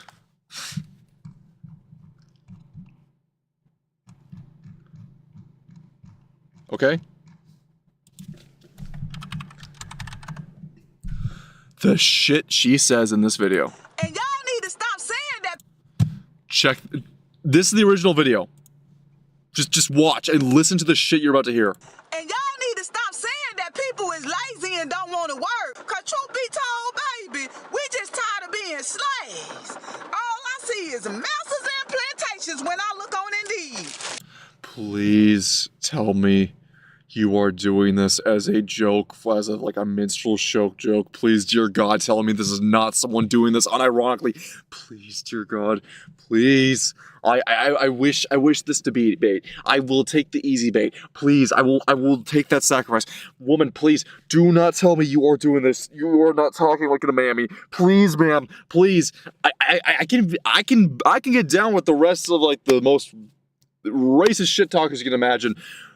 But there's some stuff I often want to wonder, please don't make this so hard that even a Klansman could never think this shit up. Because even Klansmen defended a black man against Leo Frank.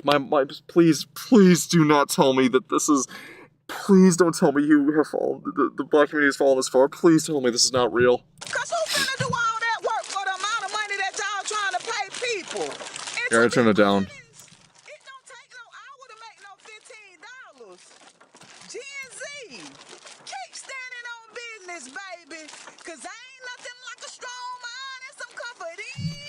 My ears hurt. My ears hurt. Woman, turn down your voice.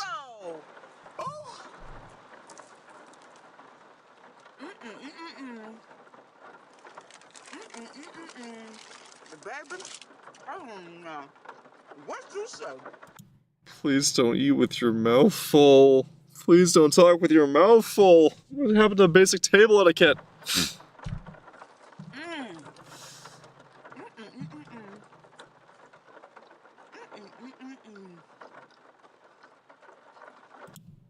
I can't wait for my actual model to come in, my Live 2D model, because if you could fathom the horrified face of disbelief I have right now with my open mouth and my eyes in a concerning disposition. you would understand that maybe I do need that model because I'm borderline having a 1,000-yard stare right now. Baby.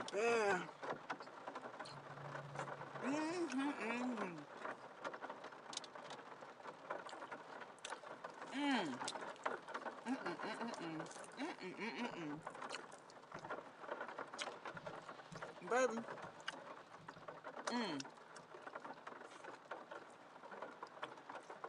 Now this lobster ain't do nothing to nobody. I am staring at the TikTok logo in the bottom right-hand corner with I just am focusing on it. I'm hearing the sounds. And Lord, I am ready to be taken right now. I want to get off this rock. How much you spend on the lobster? If this is a genuine businesswoman who is I'm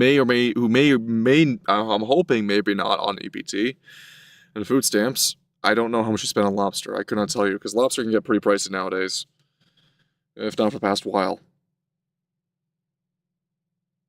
She did it for the stunt too, mind you. She was doing it for the stunt, to ride the trend. So it probably doesn't matter how much she spends because she doesn't care. Because the virality gets her popping off, and then she'll just open a little TikTok shop and sell rebranded shit from Temu.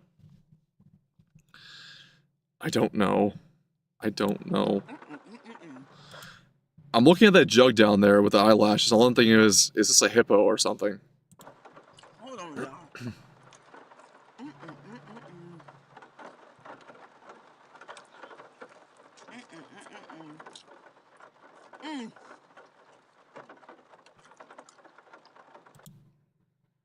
If you could eat with your mouth closed, please. That's another thing I have too. And this is just with streamers and everyone as a whole. I noticed this etiquette especially. You'll even hear VTubers do this. They'll chew and talk when they're eating their food, and you'll see their mouth and go. And if your model rigging is tracking you eating with your mouth open, I'm sorry, you are disgusting. You are a filthy creature. But I was a gamer. I'm a model. Grandma, shut the fuck up. I wasn't raised in a stable. I wasn't raised to be eating with pigs. I played games for my computer too. I still have table etiquette. My streamers my chatters can attest to me. I've been here on chat and I've had to go, pardon me, and I'll turn my head away, cut a slice of meat, eat it, finish it with my mouth closed, and turn back and say, I'm back, pardon me, shall we continue on talking? That's how you eat on stream, if you have to eat while streaming. I'm sick and tired of the lack of decorum and etiquette. Even basics of etiquette you see across the board. Now, based on the fact that she's doing all this lime green, coloring everything across the board, I have to really discern. She's probably doing it for the viral trend, the virality of the trend. As far as I'm aware, it's basically doing what Robert Freeman did in the Boondocks episode with the Luther, where it was to make the most unhealthiest food imaginable while also being the most carnal sense appeasing food out there. It's basically sex but with food. And the allegory in the course of the episode was crack. Was Luther being the black community giving crack back to the whites in the form of fried food and soul food cooking. That even Riley had to put a stop to.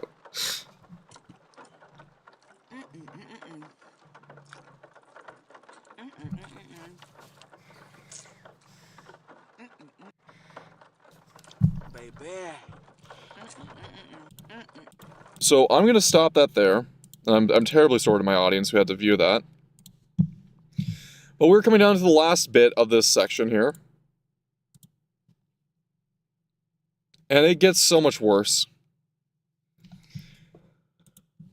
The newest trend in the hood is cereal-coated chicken wings with blue waffles. You couldn't pay me enough to make this radioactive meal. Now, if you just heard me say blue waffles, you probably had a 1,000-yard stare. Which, that was a hoax thing years ago, if everyone remembers the blue waffle bait and switch. But Nurgle, Plasma Legion, says, being a black man is weird because these people are as alien to me as they are to whites. I have never seen shit like this before. My parents weren't perfect, but they did everything in their power to shield me from this kind of enwatry, and I am forever grateful. And I made it very clear. I may be as offensive and call a spade, and I very much point out the shit. There's a lot of, very much a ton of anti-white shit around the world. There's like a full-blown, white replacement, if not cultural social genocide based on the UN's own criterion. As justification, I could be as racist as hoteps are. I actively choose not to lump everyone together because off the hop, there are dregs of white trash that I would gladly disassociate with and chuck off a cliff. I'm sure a lot of people in the black community would do the same to a lot of the hood trash we see that live off the dime of your average taxpayer, regardless of the race. And you're about to hear in this video that not even the people living in these houses are happy with this type of eating, because even the children know that this is terrible.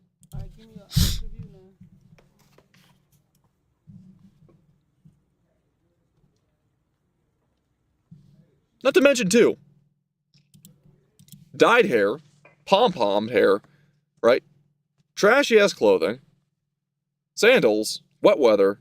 I get it's Florida and all that. I've been down in Florida enough times, but by the same token, this is stuff I'd wear that I would expect a girl to wear around the house when no one's around, or if her boyfriend's there. You know, it's leisure wear and it's kind of revealing. This stuff kind of disgusts me in a way, in public. The apparel they're dressing to, and it doesn't matter what type of. I mean, she's not morbidly obese, but I imagine she's probably got a pot belly because she's wearing that loose tank top. And I damn well know how that goes, and to see the way it's forming. Any race that does that, any like just girl in general that does that, it's just like I'm like, why don't you just like a night like a whore, like a streetwalker? Yeah, you can see the belly hanging over. Yeah. 10 out of 10. Hand gestures. Must do that sexy red hand gesture. This is the absolute decay of society right here. So, let me try this waffle.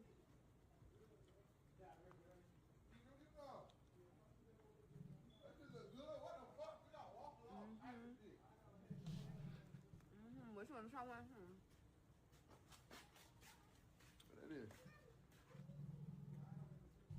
See, the old man. See, this guy is like, yeah, let me get one. And this photo op here. Like, just eating in general it shouldn't be made into a stereotype, but this is the type of shit I would see off a minstrel show.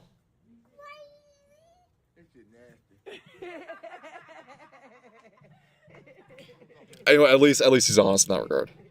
All right, give me your honest review now. And that concludes our hood cooking segment. So we're going to take a quick break, but we'll be right back with something more pleasant, because we have one more topic to cover, and we're done for the night. So we'll be right on back.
Alright, we are back. So, this video was for one of my viewers by the name of Shogar. And Shogar, a while back, talked to me about nostalgia as a kid. He knows I'm a car guy and I have a lot of experience with the car history knowledge. However, he wanted me to talk about a car brand that he had some very fond nostalgia for. Not really as a car guy himself, but just as a family vehicle. And it was a brand by General Motors that typically this doesn't get popular for VTubers because if VTubers talk about cars, they want to talk about racing or they want to talk about very like higher end motorsports brands. Or they want to talk about like, oh, that super rare car. Oh, this must be interesting. My favorite reaction to watch this. Now, I want to do more original, I want to do actual original content for cars. I keep saying, I keep putting it on because I've been very, very busy, unfortunately. However, I wanted to give this one to Shogar. Because my family was actually a GM. On one side of my family, we were a GM family. Not in the sense that we just bought their vehicles, but because they worked in the plants that used to be around. And surprisingly, we had a lot of semi-loyalty, I suppose, to General Motors with certain brands. I didn't, in the end. I went with Volvo, and I'm not even loyal to Volvo, it's just I had like a certain era of them. But my sector of the family person was Pontiac. However, one end of my family did end up liking a certain other GM brand, and that was Saturn. And Saturn is often a footnote that's kind of memory held from a lot of people, because Saturn's been gone for close to near to 20 years now, just as long as they were around for. And Saturn was a brand that left a mark really for people who knew, and for those who don't, just shrug it off. Saturn was designed as General Motors' domestic import brand. And that sounds weird to say, but at the time of their conception and their final relaunch, they were meant to compete with the import market scene of compacts invading the US, which I say good for the Japanese brands because they really nailed the Japanese, and some of the European brands actually did a fairly bang-up job at revitalizing the US market, especially when they started building up plants in North America. Even Volvo built plants in Nova Scotia, Canada. I believe it was actually Halifax specifically. They built a plant there for car production to prove their loyalty to us, to the nation they would be trying to sell cars into. It's also to get around chicken tax laws and tariffs. Well, this was buying into General Motors' bottom line and their own in their main held market. Even though GM has plenty of markets around the world, you can look at General Motors Australia, Europe, whatever. They have their own markets all around the world. Hey, Sirius. Hey, Rue. We're talking about an old car brand. And this is kind of the end of the stream, but we're talking about an old car brand here that you may remember by the name of Saturn. And Saturn was unique for multiple reasons. It was one of GM's first modular platforms where they specifically built, as the Japanese were doing at the time, where they would build 3 cars on a single compact platform, and it'd be the single car name all shared underneath that same platform with different body styles. My mom still has a Saturn, one of their last ones made, yeah. My family was a Pontiac family, personally, but this is actually a video I'm doing for a guy by the name of Shogar, who's a streamer who's a viewer on my YouTube channel, who has nostalgia for Saturn.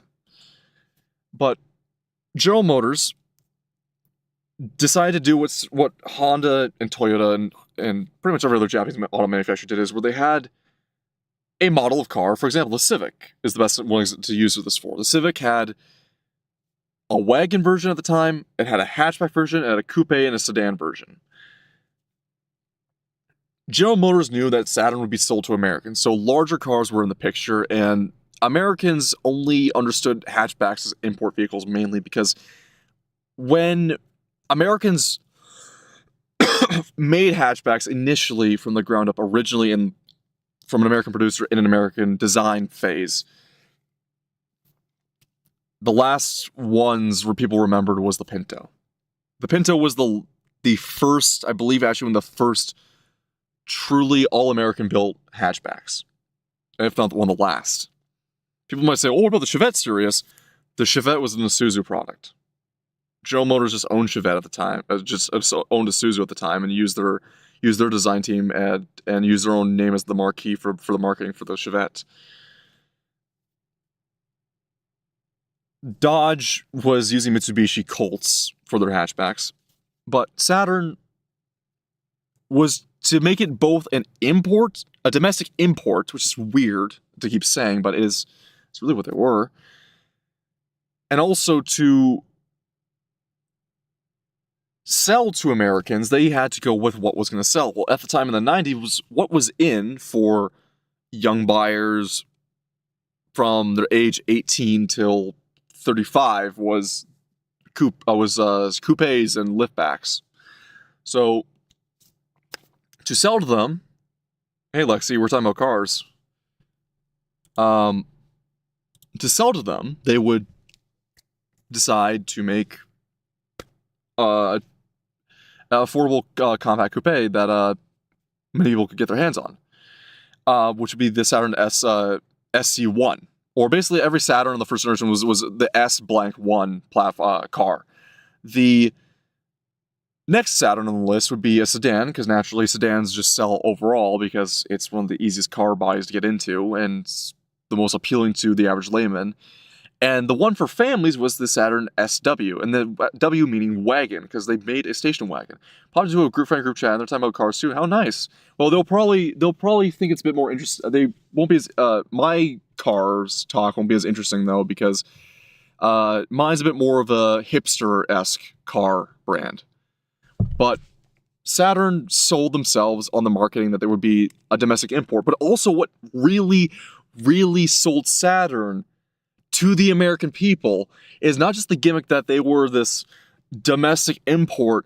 It's Saturn was also a very friendly car company, and what the price you saw on the TV is what you bought at the dealership, and that actually was the case for the longest while. What you saw on the TV was what you paid for the dealership for a Saturn. They were of course lower spec cars, but that's fine. I'm fully on board with that open marketing. The last thing, and it's the very important thing that a lot of people don't understand about Saturns until you look into it.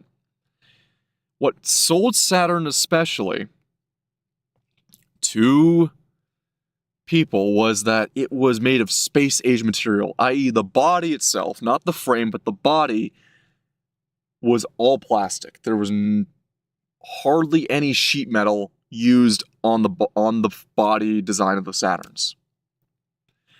Which means Saturns on the exterior from the body don't rust nor dent. Any dent can be popped out. They only get punctured or cracked if you were to hit them hard enough, or they get sun bleached. But truth be told, they don't rust, except the frame does, because the frame is still American steel. And if you don't undercoat it, it'll look fine on the outside, and then you look underneath, and it is just about to fall apart. But that's what sold people on, because Saturns were the dent-free, rust-proof-free body car that you could buy with space-age material. Just one problem, though. The first couple years of Saturn, they had one issue.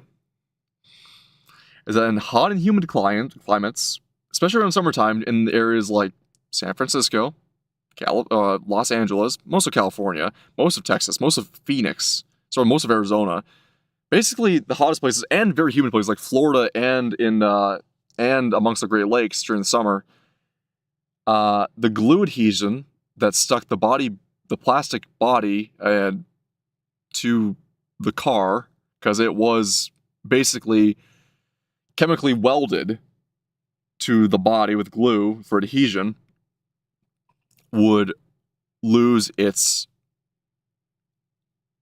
ability to hold the plastic body panels, and they would fall off. So General Motors took 158 Saturn cars with different compounds of adhesion and plopped them out in the middle of the desert and see which one stuck in the middle of the midday heat for the panels. And only then could they find the right one that would be able to withstand the heat. But Saturn for the longest time was also its own independent company. They took motors sourced from Chevrolet as well, but they worked autonomously compared to most other GM brands, which pissed a lot of the other ones off, and which would inevitably lead to Saturn's demise. Hi, my name is Calvin Egg from Niverville, Manitoba, and honestly, I'm a chicken salesman. Yep. As part of my job, I do a fair bit of driving.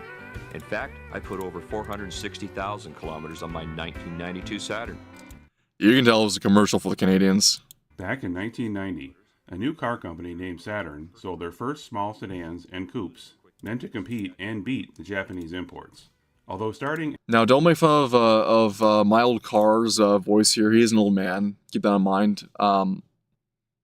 He's just doing voiceovers with less audio, with a worse mic than I am doing, but the man himself has been doing this for a while, and I have no qualms with him. He's a great guy from his content. As an employee-owned company founded by General Motors leadership, its products competed with GM cars, leading to a merger back with GM and ultimately dying. Look at that old cell phone there. 20 years after it was founded. Yep. This is the story of the Saturn Corporation. This is my old car. As far as I'm concerned, in a perfect world, everybody would eat 2 eggs a day and drive a Saturn. Thanks for the many suggestions for reviewing the Saturn Car Company. And thanks again for all the suggestions and great stories about your old cars, as it has helped my channel grow well past 1 million views. Before Saturn was a car company, it was a code name for a new small car project headed by Alex C. Mayer, then Vice President of GM's Advanced Engineering Staff. The thing with GM, especially, people don't realize that after the malaise of the 70s, when they lost major market share in their own market in the United States, because Ford had the European division, which basically helped the American one move along forward from their failure in the malaise era. General Motors was still trying to figure out how to untangle themselves in the malaise era and sell to Americans. And the idea was that very much so compact cars would be the way of the future. Unfortunately, the way they've become compact now is what I've greatly despised. But I digress. Because I personally prefer compact sport coupes and hot hatches and the like, and cheap affordable cars that are fun to drive and are Americans want to buy, as Lee Iacocca would say.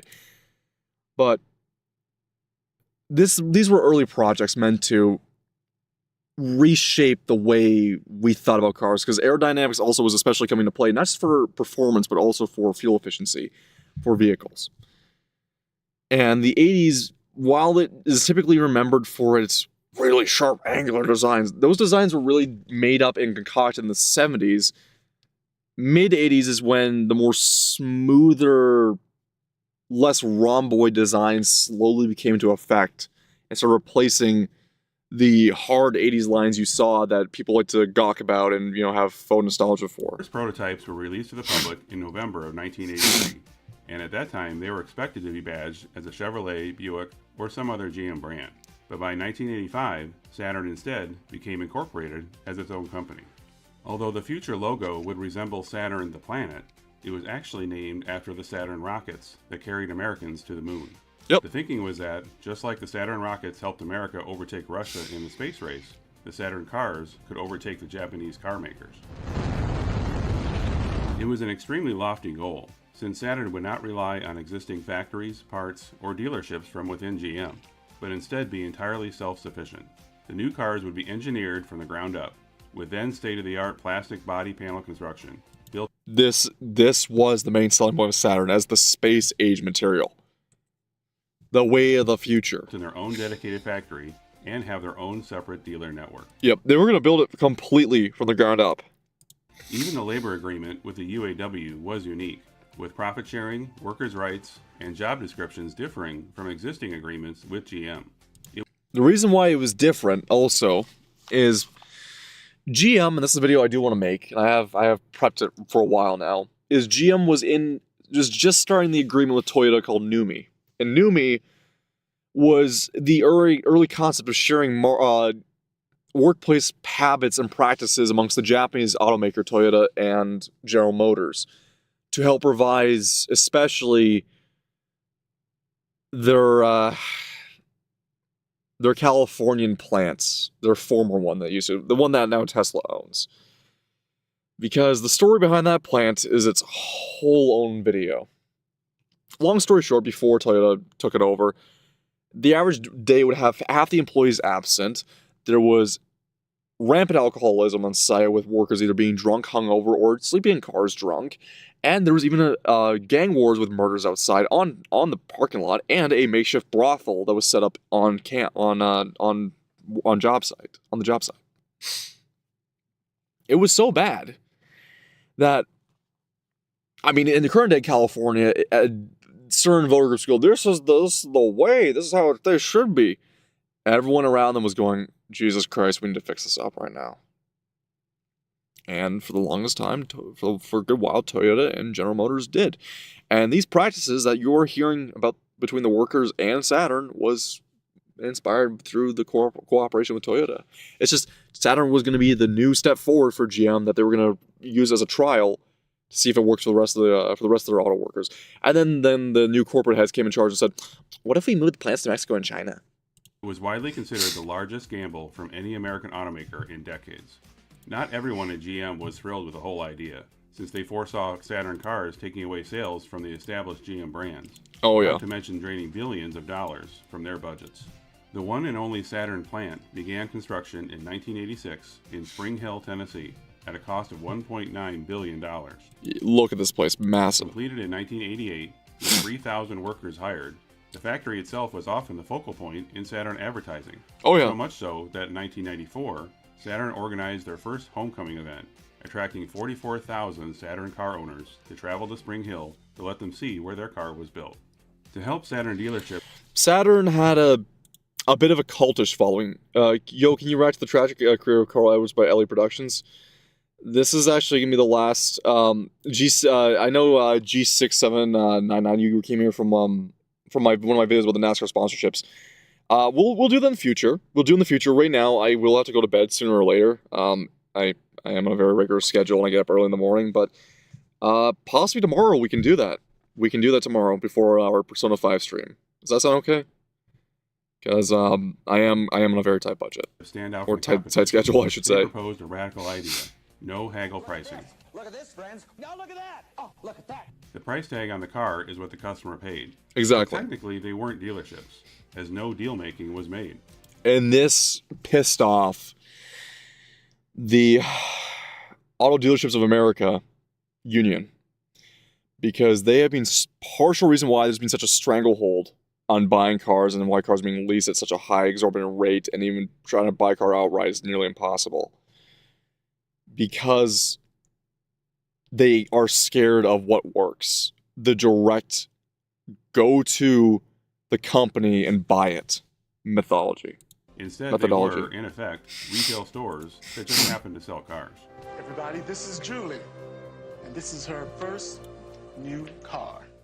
But the no-haggle sales approach... I appreciate the G. I'm sorry, man. It's just... I have to be up at 7 o'clock in the morning. The only thing Saturn had unique to them. Instead of typical steel body panels, most of the outside panels were made of a flexible thermoplastic. Only the roof and hood were steel. This feature was heavily marketed, showing all sorts of objects hitting the doors with no damage. The first Saturn models, known as the S unless you punctured it series, went on sale in 1990, with the first model built on July 30 of that year. And what was best about these, and what was cool about the pre-facelift S1 series is that they came with pop-up headlights from factory. They were so they were contemporary for design, but they were even more like space age, like streamlined than Honda and Toyota were doing at the time. That they legitimately, like, if you got rid of the Saturn name badge and you just put that car in front of someone, they would think it's a Japanese car off the hop. The same day that GM's then CEO, Roger Smith, retired. These first models were simply called SL, short for sedan level, followed by SC, or sport coupe models. Both the sedans and coupes shared a 1.9-liter four-cylinder that was designed entirely in-house for Saturn, although buyers could... And it was a dual overhead cam, by the way. Could choose from either single or double overhead cam models. The base model SL and slightly better SL1 had the single overhead cam, and the SL2 models had the double overhead cam engine. The SL2 also had more standard features such as power windows and locks and color match. And GM this time, people don't remember this too, but GM, well, all the in-house fighting was going on. The two branches of GM that seemed to do the best during the 90s and 2000s when it came to the design and sales was Pontiac and Saturn. Which, when you find out why they got pushed under the rug during the bankruptcy, makes you want to really kick the dick in and beat the clit off any General Motors executive of how much more they raped the American people over. And Canadian people, by the way, too. Bumpers and door handles, instead of the gray plastic that almost literally screamed base model. The base model SL was so stripped down that it only offered a manual transmission, no power steering, and in fact... automatic seatbelts, In fact, no power anything, cheaper cloth seats, and no passenger side mirror. The latter much like what the cheapest Chevettes once had. Hard to believe that level of cheap lasted into the 90s. Oh yeah. The coupes initially were only called SC, since they only had the double overhead cam engine. This engine had shorter gear ratios to emphasize performance over fuel efficiency, although despite the pop-up headlamps, they typically were not confused with real sports cars. No. By 1993, the single overhead cam engine became available for the coupes, now called the SC1. Opting for that engine meant you also lost the pop-up headlamps that remained with the SC2. Also in 1993 saw the introduction of the first Saturn wagon model. And this is the one I love the most. I love the coupes, but the wagons are the cream of the creme de la creme of early Saturns. SW1 and SW2. Because they're so pimpin'. To keep costs down. Yes, the Jew Racing Gold. Oh, the kosher Racing Gold Saturn wagons. These things are pimpin'. I love these. The wagons were identical to the sedans from the rear doors forward, with just the roof and body behind the seat. And by the way, that's something I learned off when I used to go on 4chan on the O board, the /O board for automotive. That's what every version of this color was called. Modified.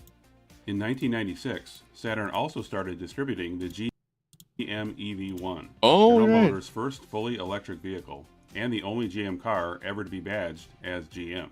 Saturn only distributed the EV1 until 1999, after which production ended. There's a lot more history of the EV1 that can be told here, so it may be in a future My Old Car episode. Yeah. Despite the obvious cost-cutting, the S-Series was Saturn's longest-running model line, and the only one to have 3 generations.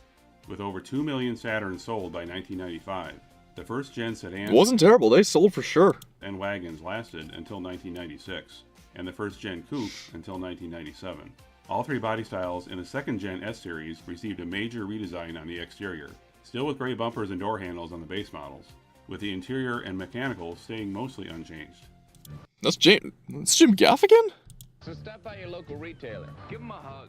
The SC models had bigger changes, growing in length to share the same wheelbase with the SL and SW models. Right. The SC2 also lost its pop-up headlamps, now having the same front end as the SC1. Yeah. Starting in 1999, all SCs had a third suicide-style door added. Yeah. Every Saturn coupe from here on out, because we're gonna get into that one that before the Sky was the sports car of Saturn, and that is still a weird gem of a car today. And that is the Ion Red Line. To the driver's side. But the Ions had this, which could only be opened and closed. And the car, I remember the only car after the Ion that had this in North America was the Veloster from Hyundai. When the driver's door was open. 1999 is also the year that the 2 millionth Saturn was built, along with the second and final homecoming event at the Spring Hill manufacturing plant. Third generation S-Series cars started in 2000, with a less radical change in look compared to Gen 2, but by then more focus was being put towards the next Saturn model, the L-Series. The L-Series marked the beginning of the end of the original Saturn concept as a standalone company, not sharing anything with its GM parent. Yeah. Although the L-Series definitely... Because there was a lot of infighting, a lot of GM brands a lot of the other executives hated Saturn for all the love and how much effort it got into it and how autonomous they were. It had a family resemblance to the S-Series. It was the first Saturn to share a platform with other GM cars. Known then as the GM 2900, this platform was primarily used for GM's Opel and Vauxhall brands in Europe. Manchmal muss man einfach in den Ring steigen. But also for the Saab 9.3 and 9.5. Yep. It was also for Saab too, because GM also abused Saab like a puppy. Like a pit bull that goes out and bites a kid. Since by then GM had taken over Saab. Its 4- and 6-cylinder engine offerings were also not unique to Saturn, with variations of the same engines in several other GM models. Yep. The L-Series was also the first Saturn not to be built in Spring Hill, but instead in an existing GM plant in Wilmington, Delaware, that had been building several other Chevrolet and Pontiac models since 1947. The sedans were initially referred to as LS, LS1, and LS2, but a year later their names had to change to L100, It just looks so dead inside, unfortunately. L200, and L300, as Lincoln called them out for using the same LS name as their compact luxury sedan. Yeah, the L-Series they sold did that poorly too. compared to the S-Series, had more quality and complaint issues, and a recall of over 300,000 cars due to brake failures by its last model year in 2005. 2002 marked the end of the S-Series, with the Spring Hill plant retooled to build Saturn's first SUV and the first View. Saturn to have an actual name. View. And the View is interesting because a lot of them lived for as long as they did. I think they were built on the same platform as the Equinox, as far as I'm aware. But the View also came with a Honda V6, and it's the same V6 that was put on the Accord on the top model for some reason. View. Like the S-Series, the View had plastic door panels, but unlike the S-Series, its platform was shared with the first generation Chevy Equinox, and the one and only generation of the Equinox's rebadged sibling, the Pontiac Torrent. Yeah, the Torrent was also there. Spring Hill was also retooled in 2002 to begin rolling out the S-Series replacement, the Saturn Ion. Yet again, the Ion was not unique to Saturn, as underneath it shared a platform with It was basically a Cobalt or Pontiac G5 underneath. Chevy Cobalt and Chevy's rebadged Pontiac sibling, the G5. Although the Ion was offered in sedan and coupe body styles, both of them had 4 doors. The coupe had rear suicide doors similar to the S-Series coupe, but now on both the driver and This is what passenger side, hence its name, the Quad Coupe. The Ion's trim levels went from the base model that had pretty much manual everything, to the Red Line model that started in 2004 and shared the same engine and powertrain as the supercharged Chevy Cobalt SS. To help promote, And unfortunately, that the Cobalt SS got all the trims. Because the Cobalt SS had all the way up from the top trim SS, which was the turbocharged version, which is the Nürburgring original, for the longest time was a front-wheel drive production car speed record on the Nürburgring, all the way down to the 2.4 liter, 170 horsepower nothing burger that was the base model SS. That if you didn't have money for turbo or supercharger, they just throw you on too. And that was given to the Pontiac G5 GT. Which is a shame that Pontiac got the short end of the stick, because not too long prior to that, they also got another rebadged car, but it was far better, and that was the Vibe GT, because that was the 2ZZ GE, in the Toyota Matrix XRS, Toyota Celica GTS, Corolla XRS, and the Lotus Elise and Exige. The Redline in 2003. I guess they decided to give Saturn the mulligan with that one. GM's performance division modified an Ion Redline's 2-liter turbo to reach 212 miles They never came with turbo, by the way. per hour at the Bonneville. They only came supercharged, 2.2 liter. Recognition. Most Ions sold were the more basic coupes and sedans. Yep. And in general, were not as well received as the first S-Series. The Ion and its non-red redline guard was simply one of the most disappointing cars we've ever driven. Yeah. These models were 15 years earlier. That's a Saturn?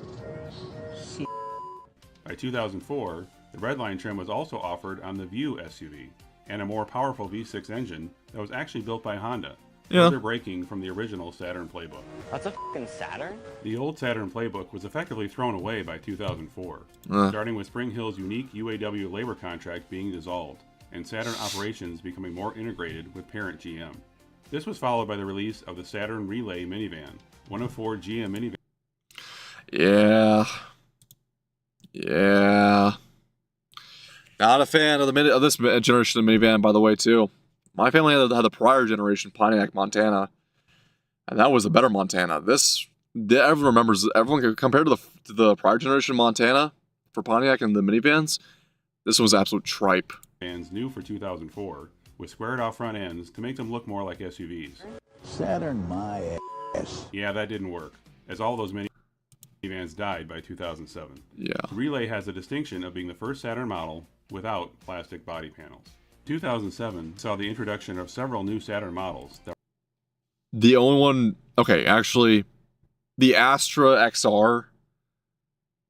The Astra XR and the Aura something are the ones you want to look out for on these ones.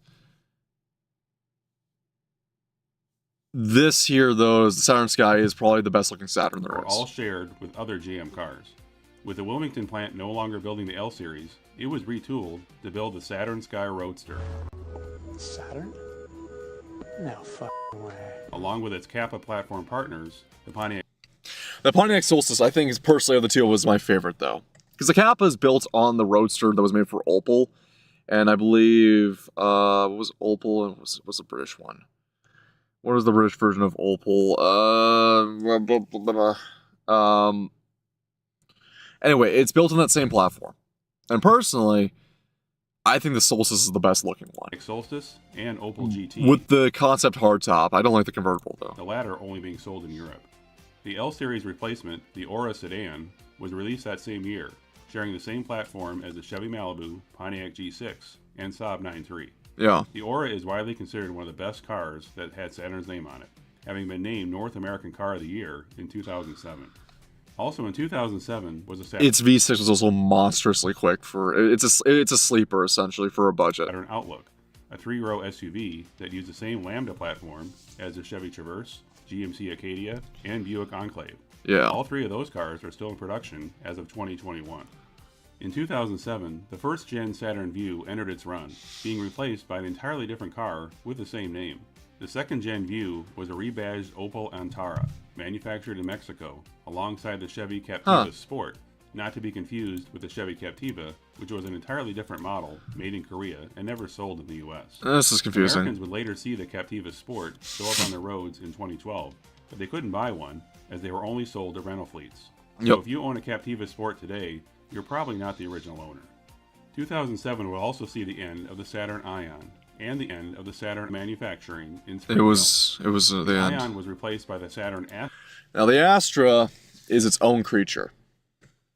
Because I remember Astras, and Britbong bros and Euro bros might be looking at this like, what the fuck is that? Isn't that supposed to be an Opel?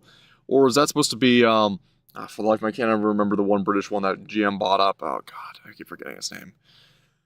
Like, oh, isn't this supposed to be the Opel Astra? It's like, yes, it's literally just a rebadged Opel Astra, but with none of the Saturn plastic body panels. And you know what's worse over here? They made a bunch of the Astra 5-door hatchbacks. The XR is one of the rarest Saturns you get your hands on, and they're a disappointment. Because the XR you can only get body parts for it from Europe, from Opels in Europe, and they are a bitch to get a hold of. And on top of that, they never made any performance models.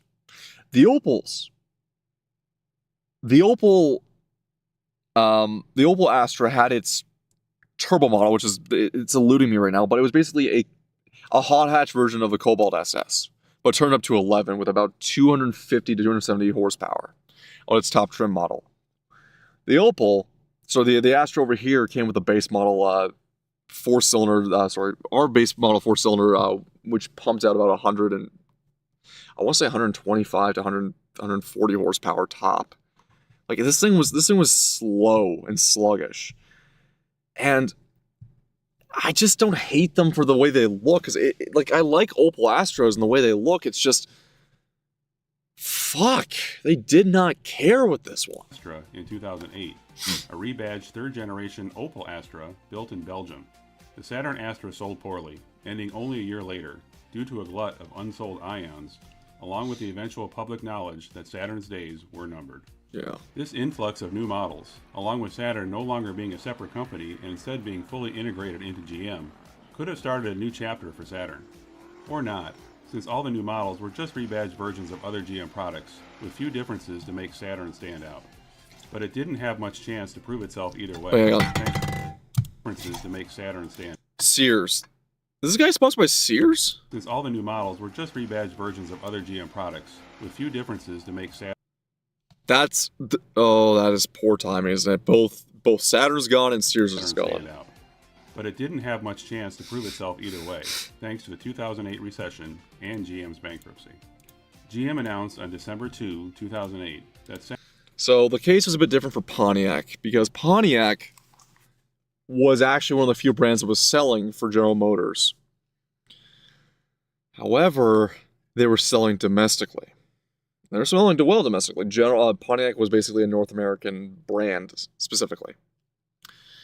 There's just one problem.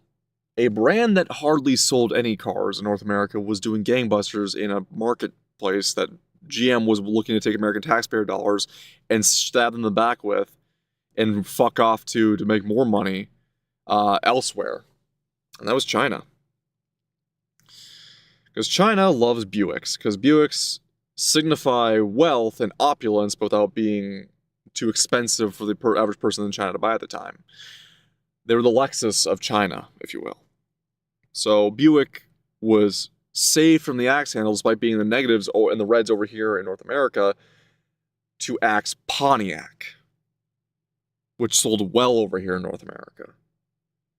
Because we're going to take your tax dollars and then screw you and screw Canadians who built most of the Pontiacs over so we can appease the Chinese. Fuck them all, personally. Saturn, along with Pontiac, Hummer, and Saab, would either be... Yeah, also they killed Saab too, but Saab was being stagnative limbo for the longest time. They're not really dead, but they're in limbo. Sold, consolidated, or closed within the next 2 years. In the case of Saturn, the plan was... Hummer's back, though, much to my chagrin. ...to sale to Penske Automotive Group, with GM continuing to build the Aura, View, and Outlook for the next 2 years. However, the deal fell through on September 30, 2009, as Penske could not find a partner to build those models following those 2 years, leading to GM announcing Saturn would officially end in 2010. The Saturn Car Company's legacy may still live on for those who bought into the original hype of Saturn being, as their tagline once said, a different kind of car company. Weirdos. Saturn was far from a failure in terms of sales, especially in its first decade. Sadly, its second decade was mostly just another GM brand with a different face on cars GM already had. Even without the bankruptcy, it's unlikely Saturn would still be around today, as GM had to eventually slim down anyway. If any former Saturn owner still misses their car today, I'll bet they attended one of those homecomings in Spring Hill. Thanks for watching. If you like this video, click the like button and subscribe to my channel. If you once owned a car from the 80s to mid-2000s that you rarely see today and would like it featured in a future episode, leave a reply in the comments or contact me at the email shown here. See you next time. That's a Saturn? Yeah. I mean, that is what it is. Alright guys, I appreciate you guys for coming out tonight. if you did. I'm going to rate on Twitch, and we're going to move on out. Thanks for coming. It's been a fun one. So, we're going to rate out on some people on Twitch, see if who's alive and who's awake right now. Okay, Hina, Daisy Paws, Mint. Some good choices here. Good choices.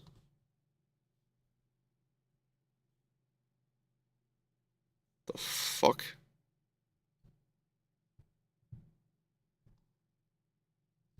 Of course, fucking Vex is streaming. I'll deal with her. Alright, let's go right out to Hina, I think. Raid channel. Let's go to... I'm see if we can get into Daisy, maybe?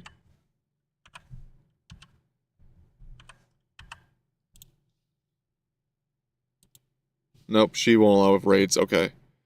We're gonna send this over on to Hina Bobina. Or Mint. Yeah, Mint. I might as well send over to Mint. Alright. You guys behave yourself in Mint's chat, okay? Nice lady.